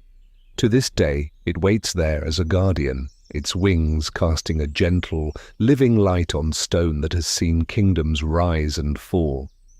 Meeting it does not feel like entering a dungeon. It feels like stumbling into the echo of a long-ended argument, and finding that instead of anger, only a protector remains tending the last embers of a forgotten promise. If Dragon Spiral Tower is where the sky remembers the original dragon, then the relic castle is where the ground remembers what came after. The sand covering its roofs, filling its stairwells, is like the quiet that settles over a story once it has been told too many times. Somewhere, in another forgotten place, that same quiet has settled over Curem, the hollow husk left when truth and ideals tore themselves away. The castle lingers beneath the desert the way Kurem lingers in the world's cold margins. Present, but emptied, a shape left behind when meaning has moved on. And yet, even here, loss does not stay untouched. The ruins whisper of an age when humans tried to live beside a unified dragon, and of the years when they learned to live with its divided forms instead. In the present, new thinkers in Unova look at that emptiness and see not a warning, but an opportunity. As you climb back toward the light, the sand brushing at your heels like a closing book, another story is already beginning in the cities beyond the dunes. A story where Team Plasma reaches for those same dragons, and for the hollow that remains between them, hoping to write their own ideals into the spaces the castle left behind. Team Plasma's dream, reviving ideals and truth in a modern age, out in those cities under electric skies instead of desert stars, the old legend does not sleep. It simply changes its clothing. Close your eyes and let your mind wander, and you can almost feel Unova breathing, as if the story of the original dragon has quietly slipped into the hearts of people who have never seen a stone tablet or a crumbling tower. In this modern world, it returns as Team Plasma, not just as a group of cloaked figures, but as an echo of the twin heroes themselves, reborn as an organization that cannot stop asking how the world should be and how it really is. They hold rallies in the plazas, speaking softly of kindness, of Pokémon who deserve to be free. And in their words, you can hear a familiar tension, the same pull between ideals and truth that once pulled a single dragon apart. At the center of their story stands Ghetsis, with his careful voice and colder eyes. He knows the myth of the hero and the dragon, the way Unova remembers a chosen one who stood beside a being of light and flame or crackling thunder. So he takes that story in his hands like a relic and bends it, naming his adopted son N as the new hero, the one destined to stand with Reshiram or Zekrom. To the world it looks like reverence. In his heart, it is a plan to place a crown on his own head through someone else's purity. N walks through this quiet storm like a dreamer who never quite wakes up. Raised among Pokémon rather than people, he listens to their voices in abandoned lots and overgrown roots, and his ideals gather around him like a gentle wind. This isn't the journey of a champion, but of a dreamer who believes, with almost painful sincerity, that the kindest world is one where humans simply step away. When Reshiram or Zekrom stirs for him, it feels less like obedience to destiny and more like recognition, as if one of the ancient twin heroes has returned in spirit, still reaching toward a perfect, impossible world. And then there is you, moving quietly through Unova's seasons. The games never say it aloud, but black and white place you opposite N like a reflection in still water. Where his ideals burn, you search for what is real. Where he reaches for truth, you test your own ideals. In ancient times, the original dragon split to follow two brothers. Now in Dragon Spiral Tower, the opposite dragon answers you, as if the legend itself has decided that the conversation must continue in new voices. When Reshiram or Zekrom awakens in this age of trains and streetlights, it is not simply to display power, it is the world admitting that it is ready, once more, to sit with the same questions that once tore a single dragon into three uneven pieces. Tonight we're drifting into a story where the true weight of that awakening is not to punish, but to reset the balance between human desire and Pokémon existence. Yet to this day, something is missing from Team Plasma's dream. Their tale speaks of two dragons, two paths, two heroes. But in the shadows beyond N's castle and the towers of Unova, there is still a hollow remnant waiting, a third presence the legend rarely names. Soon, in the years of Black 2 and White 2, that forgotten fragment, Curem, will step out of the cold and into the light, and the story of the original dragon will finally remember the peace it left behind. Black and White.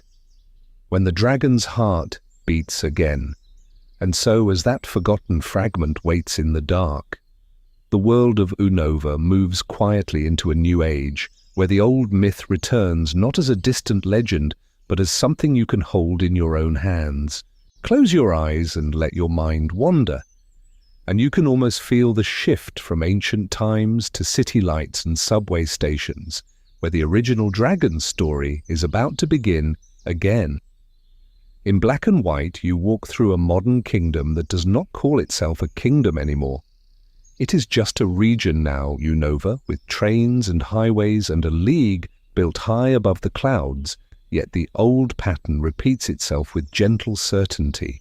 2 heroes, 2 dragons, and a world caught between clashing visions. N and the champion stand in for the twin princes of the past, each holding to an ideal of how humans and Pokémon should share time and space, and you, quietly, are asked to choose where your heart leans. The legend that once lived only in stone tablets begins to stir the moment you are given the light stone or the dark stone. It rests in your hands like something impossibly old and impossibly quiet, a heart that has not beaten for centuries. As you carry it from city to city, the story suggests that it is listening, waiting, measuring your steps and your choices. Then at Dragon Spiral Tower, when the stone awakens, it feels as though the original dragon's divided heart finally remembers how to move again, answering the call of a new hero who never asked to be one. Tonight we're drifting into that moment of awakening, when Reshiram or Zekrom descends in a swirl of light or shadow, not as a weapon, but as a presence.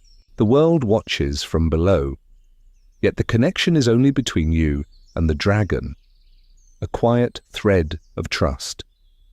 This isn't the journey of a champion, but of a dreamer who hears a legendary Pokémon's silent voice and answers not with commands, but with companionship. Later, at the Pokémon League, the calm pattern of your journey breaks as N's castle rises around the stadium like a memory returning to the surface.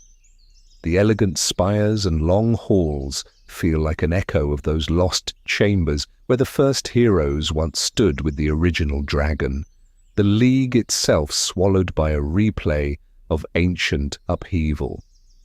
In N's throne room, with stained glass and soft music, you stand where they once stood, but this time the story bends in a different direction. Your final confrontation with N is not framed as conquest. It is a conversation written in actions and in silence, where his Reshiram or Zekrom meets yours, and the old division of truth and ideals is gently questioned. As the dust settles, N looks at his own beliefs and wonders where he might have misunderstood the balance between humans and Pokémon, taking a step the original twins may never have taken, the step of admitting they did not know everything. To this day, that ending feels strangely peaceful, yet incomplete. Even with Reshiram and Zekrom awakened, there is a hollow space in the story, as if the original dragon's soul is still missing a piece. Soon you will learn that this absence has a name, and that in the frozen edges of Unova, Curem is waiting to show you what was left behind. Black 2 and White 2. Curem and the price of wholeness. Soon you will learn that this absence has a name, and that in the frozen edges of Unova, Curem is waiting to show you what was left behind. Close your eyes and let your mind wander to that edge, a forgotten valley where snow falls in slow, patient spirals, and the Giant Chasm breathes out a constant, quiet chill. There Curem waits, not as a roaring legend, but as a dim, shivering remnant. The Pokédex calls it an empty shell, the remains of a Pokémon that lost part of its body, and you can almost feel that loss in the way its body seems unfinished, as if the world itself ran out of warmth while shaping it. In Black 2 and White 2, this hollow presence is gently pulled into the center of the story. This isn't the journey of a champion, but of a dreamer watching an ancient myth being handled with careless hands. Ghetsis has learned what the sages only whispered, that Reshiram and Zekrom were once one, and that Kurem is what was left when truth and ideals tore themselves apart. With the DNA Splicers, a relic of Unova's deeper past, he reaches back into that wound in time and tries to stitch it closed by force. When Kurem is bound to Reshiram or Zekrom, the screen fills with a harsh, crystalline glow, and Black Kurem or White Kurem emerges not as a serene original dragon reborn, but as something jagged and uneasy. Parts of Kurem's cold frame fuse with Reshiram's burning plume or Zekrom's crackling tail, and the result feels less like healing and more like welding. Wholeness, when demanded from the outside instead of grown from within, becomes unstable, a kind of living contradiction that hums at the edge of breaking. You stand there as a quiet witness, your presence small against the towering form of the fused dragon, yet strangely important. Not through contests of strength alone, but through simple refusal. You do not let Ghetsis keep this stolen wholeness.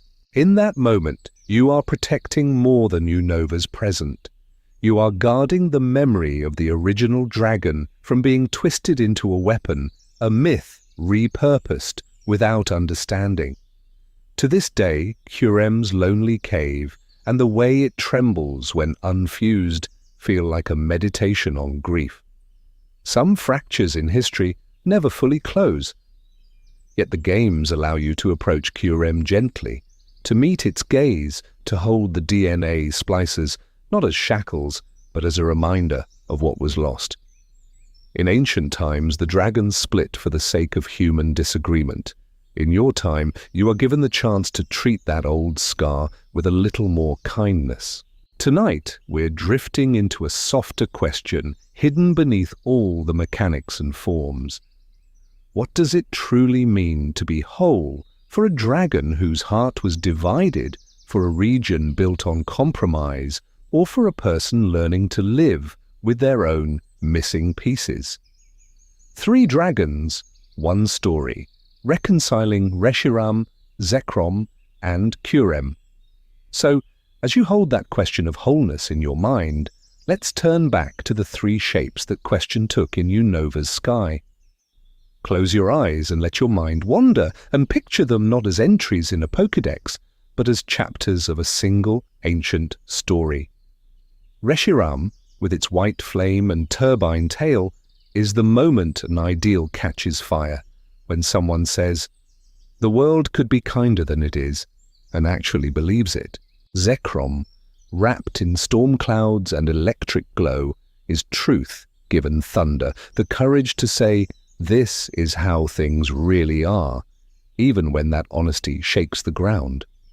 And Kurem, waiting in the frozen quiet, is the emptiness left behind when those 2 forces tear away from each other and do not look back. In ancient times, the original dragon did not see these as contradictions. Ideals and truth moved together like wings in perfect balance, carrying the twin heroes through Unova's early days. When the heroes disagreed, the dragon did not shatter out of anger, not to punish, but to reset a world that could no longer hold both hearts in one body. Reshiram and Zekrom emerged, not as simple opposites, but as siblings who each believed they had inherited the dragon's true purpose. To this day, their legends are told as if one must be chosen over the other. Yet when you listen more quietly, you can hear how close they really are. Reshiram insists that beautiful ideals can reshape the world. Zekrom insists that only honest truths can guide it. Each looks at Kurem's hollow frame and thinks in its own way that the missing part is the other one. And Kurem, standing alone near Giant Chasm, becomes something more than a design choice. Its empty body, described in so many Pokédex entries as a shell, feels like the narrative shape of loss itself. The exhaustion after a long argument, the feeling of being left behind when others move on with their convictions and forget to bring you along. This isn't the journey of a champion, but of a dreamer who has watched their own certainties peel away one by one until only a quiet core remains. When Kyurem fuses with Reshiram or Zekrom through the DNA Splicers, the games show you more than a new form. They hint that the original dragon still exists, not as a single creature hidden in some secret chamber, but as an invisible thread binding these three together, a memory that lives in the space between them. The dragon is distributed now, its courage burning in Reshiram, its honesty ringing in Zekrom, its vulnerability and weariness resting in Kyurem's frozen bones. Imagine wholeness then, not as putting the pieces back exactly as they were, but as learning to see all three at once. A world needs ideals, truths, and the honesty to admit when it feels empty. So do you. And if a legendary dragon can be scattered across time and still tell one continuous myth, you might wonder very softly what your own contradictions are trying to say, because the next part of this story suggests that the dragon's greatest secret was never about power at all. Walking beside a legend, the player as the third hero. And so when you step into Unova, you are not just entering a new region on a screen, you are walking into the echo of that scattered dragon, into a world that is still quietly holding its breath between ideals and truth, wondering how the story will end this time. Close your eyes and let your mind wander just for a moment back to your very first steps on Route 1. You choose a partner, you see the sky, you hear the gentle music, and somewhere far above, in a space older than any map, the remnants of the original dragon are listening. Each new journey is another attempt at an unfinished conversation, another human heart stepping forward to answer a question the twin heroes never resolved. When the story finally brings you to Reshiram or Zekrom, it is framed as a decision or a destiny, depending on the version you hold. On the surface, it looks like a simple choice, a legendary to stand at your side. But beneath the mechanics, the myth suggests something softer. The dragon is choosing too. Reshiram leans toward those whose hearts ache for honesty, for a world where things are as clear as flame. Zekrom answers those whose dreams burn so brightly that reality seems willing to bend around them. It is as if one half of an ancient self recognizes a familiar pattern in you and quietly drifts down. Along the way, the games keep asking you to listen. You listen to N on the Ferris wheel, his voice carrying over the night air as he wonders what Pokémon truly feel. You listen to your rivals as they question what strength should be used for. You listen to strangers in small, uneven towns, telling fragments of the old myth in casual, almost sleepy lines. In ancient times, the original dragon listened to the twin heroes in the same way, holding both sides in a delicate balance until the strain became too much. This isn't the journey of a champion, but of a dreamer who walks beside legendary Pokémon as companions, not trophies. To this day, Dragon Spiral Tower rises like a spine of stone through the sky, and when you climb it, the air feels older, as if every step is pressing against centuries of memory. Reshiram, Zekrom, even the quiet, hollow presence of Kyurem are not just powerful beings. They are living archives of a world that once tried to hold ideals, truth, and emptiness in one body. If you listen between footsteps in the calm between encounters, you might imagine your partner looking up at the same heavens the original dragon once cut through in a single, perfect arc. Perhaps in those quiet pauses before sleep, They are remembering that ancient sky and sharing a fragment of it with you in silence. Tonight, we're drifting into that possibility, and in the final stretch of this story, we will gently pull back even farther to see what this legend is whispering about stories themselves, about choices, and about the worlds we build together when we dare to dream alongside our myths. What the original dragon teaches: ideals, truth, and the space between. And so, as that ancient sky grows quiet again in your mind, the legend begins to turn inward, almost as if it is looking back at you. Close your eyes and let your mind wander, and you may notice that the story of the original dragon has always been circling around a single, gentle tension: the space between how we wish the world could be and how it actually is. In ancient times, the twin heroes tried to hold both of these at once. They dreamed of a perfect kingdom and also wanted to honor the truths of the land and its people.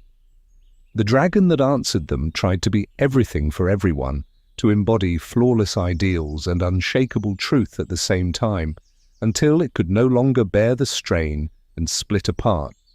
Reshiram and Zekrom were born from that fracture, and the world has been living with their echo ever since. Reshiram, the white dragon of truth, burns for what is real and honest, even when that honesty is difficult. Zekrom, the black dragon of ideals, crackles with the power of what could be, of blueprints and dreams and futures that have not yet taken shape. Each is beautiful in its own way, and each is dangerous when it forgets the other. Ideals without grounding can drift away from the people they were meant to help. Truth without compassion can harden into something cold and unyielding. You can feel this in Unova's story, in N standing beside Reshiram or Zekrom, certain that his path is pure, while the world around him feels more complicated, more human. This isn't the journey of a champion, but of a dreamer who has leaned too far toward one star in the sky. To this day, the ruins of Dragon Spiral Tower and the quiet sand of Relic Castle seem to remember that imbalance, stones and pillars leaning, half buried, as if still adjusting to the weight of two dragons, where once there was one. Between them waits Kurem, the hollow one, described in old Pokédex entries as an empty shell, the remains of something that lost part of its body. It is the silence after an argument, the uncertain pause when you are no longer sure you are right, but not yet ready to change. It is the space between truth and ideals where you feel incomplete and still searching, standing in the cold and wondering how to reconcile what you dream with what you see. Dragon Spiral Tower rises like a stone memory of that journey. Its spiral path does not choose a single straight line. Instead, it circles upward, returning again and again to the same views from slightly different heights. The legend seems to suggest that you do not have to choose one side forever.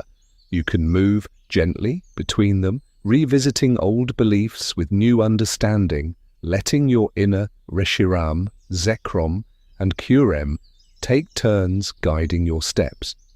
When you notice your own contradictions, your hopes and your doubts, your dreams and your realities, you might see them as fragments of a larger self, just as the three dragons are pieces of the original dragon.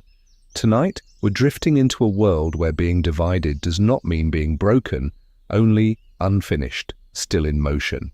Soon, in the final stretch of our journey, we will take all of these shapes and silences and weave them into one last, quiet image of the dragon. An image meant to stay with you long after sleep, and perhaps to answer a question the games never quite ask out loud. A single dragon in the night sky, weaving the timeline into one image. So now, just for a moment, let the ideas fall quiet and turn back into images. Close your eyes and let your mind wander, if that feels comfortable, and picture a vast Unova night sky stretching from one horizon to the other, a deep, velvety blue hanging over mountains, deserts, towers, and cities. This isn't the journey of a champion, but of a dreamer, tracing a single dragon-shaped thread through time and space. High above that world, at first, there is only one shape. The original dragon moves in a slow, radiant circle, scales catching starlight in colors you cannot quite name, its long body crossing over the whole region in a single, unbroken arc.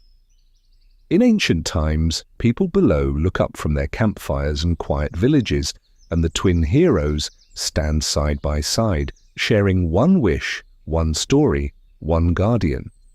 As you watch, the sky itself seems to bend. Harmony stretches, then trembles. The dragon's glow softens and pulls in two directions like a star, deciding which way to fall. One wing brightens into Reshiram, white fire, the warmth of truth and the courage to say what must be said. The other wing deepens into Zekrom, black lightning, the spark of ideals and the power to dream of what could be. Between them, for a heartbeat, there is a hollow, a missing center. Far off, at the edge of your vision, something dim lingers like a distant, cold star. That is Curem, the empty shell the Pokédex quietly describes, the remains of a Pokémon that lost part of its body. It does not roar or rage, it simply waits, a fragment of the same myth, holding the absence the others left behind. Now let that sky drift downward until it brushes the tallest structure in Unova, Dragon Spiral Tower, rising like a glowing spiral from the dark earth, each ancient stone catching moonlight. To this day, it feels like a place where the dragon's shadow still turns, where Reshiram and Zekrom answer the world's call, and where Curem's story quietly reconnects to theirs. Follow the starlight south and it pools over the desert, over the relic castle half swallowed by sand, a dim ember of civilization that once knew this dragon by a single name. Further north, the light thins over the Giant Chasm, a wound in the land filled with quiet snow and frozen trees, where Curem rests in a layer of ice that remembers what it used to be. Time moves, but the sky does not hurry. En's castle rises like a dark crown above the League, its towers brushing the same soft stars that once shone on the twin heroes. You see yourself there, small but steady, standing with your chosen dragon at your side, truth or ideals breathing beside you, while somewhere unseen, Curem waits for an answer that is not punishment, not to punish, but to reset a broken balance. Harmony, tension, fracture, remembrance, and a gentle, tentative healing all lie together in this one image, a single dragon, now 3, circling above Unova through every age. Tonight we're drifting into a world where, when you next look at a night sky or quietly boot up a Pokémon game, you might feel that dragon tracing silent circles above you, patient as sleep, waiting for you to remember the whole story at once, carrying the dragon with you, closing reflections and a quiet invitation. So now, as that dragon traces its circles above you, you can feel how far you have quietly traveled. In ancient times, before names like Reshiram or Zekrom meant anything, there was only a single, world-shaping dragon, coiled around Unova like a living horizon. It listened to 2 human voices, twin heroes who loved the same land, and for a while, truth and ideal shared the same gentle breath. Close your eyes and let your mind wander, and you can still hear them, one speaking of how the world truly was, the other dreaming of how it might become. Their disagreement grew, not as a sudden break, but as a long, slow pulling apart, until the dragon itself could no longer hold both paths in one body. It divided, becoming Reshiram, bright with truth, and Zekrom, deep with ideals, and somewhere between them, a third presence was left behind. Curem, the empty shell, the cold remainder, lingered like a forgotten thought. Its Pokédex entries whisper of a Pokémon that lost part of its body, a hollow left when something impossible was torn in two. To this day, Dragon Spiral Tower stands beside a quiet lake, and the relic castle sinks into the sand as if the world itself is trying to remember what it once asked that dragon to do. You have followed that memory through time. Through the myths told by Unova's villagers, through N's soft, uncertain steps in black and white, through the way Team Plasma misreads an ancient story and tries to pull the world to one side. In Black 2 and White 2, the DNA Splicers tug Reshiram and Zekrom back toward Kyurem, and for a moment you glimpse the outline of something whole again, not to punish, but to reset a balance that has always been fragile. In the end, this is not really a story about power at all. It is a story about the narrow human space between truth and ideals, and about how often your own heart feels like that dragon, pulled in two directions, leaving a quiet, shivering part of you behind.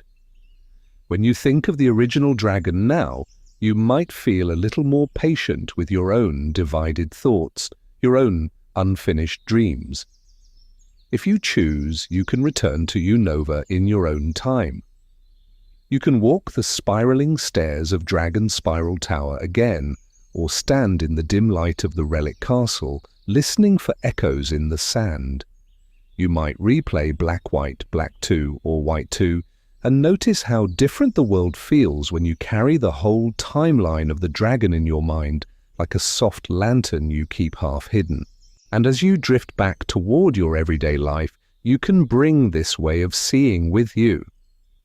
You can treat your hopes and your doubts with the same gentleness you have given this myth, and listen more closely to the quiet stories around you. A friend choosing a new path, a city changing one small law, a child meeting their first partner Pokémon and promising to do their best. This isn't the journey of a champion, but of a dreamer, moving slowly through a world where every legend is also a mirror. Tonight, we're drifting into the part of the story where nothing more needs to happen, where you are simply allowed to rest inside what you now know. So let the image linger, a single dragon, whole or not, gliding silently over a sleeping Unova. The cities are dim, the fields are silver with moonlight, and the dragon's shadow passes over roofs and rivers without a sound. Somewhere beneath that sky, you are closing your eyes, feeling the weight of this story settle into you like sleep. The original dragon will be there whenever you wish to return, circling above the clouds, patient and complete in your memory, waiting for the quiet moment when you decide to dream of Unova again.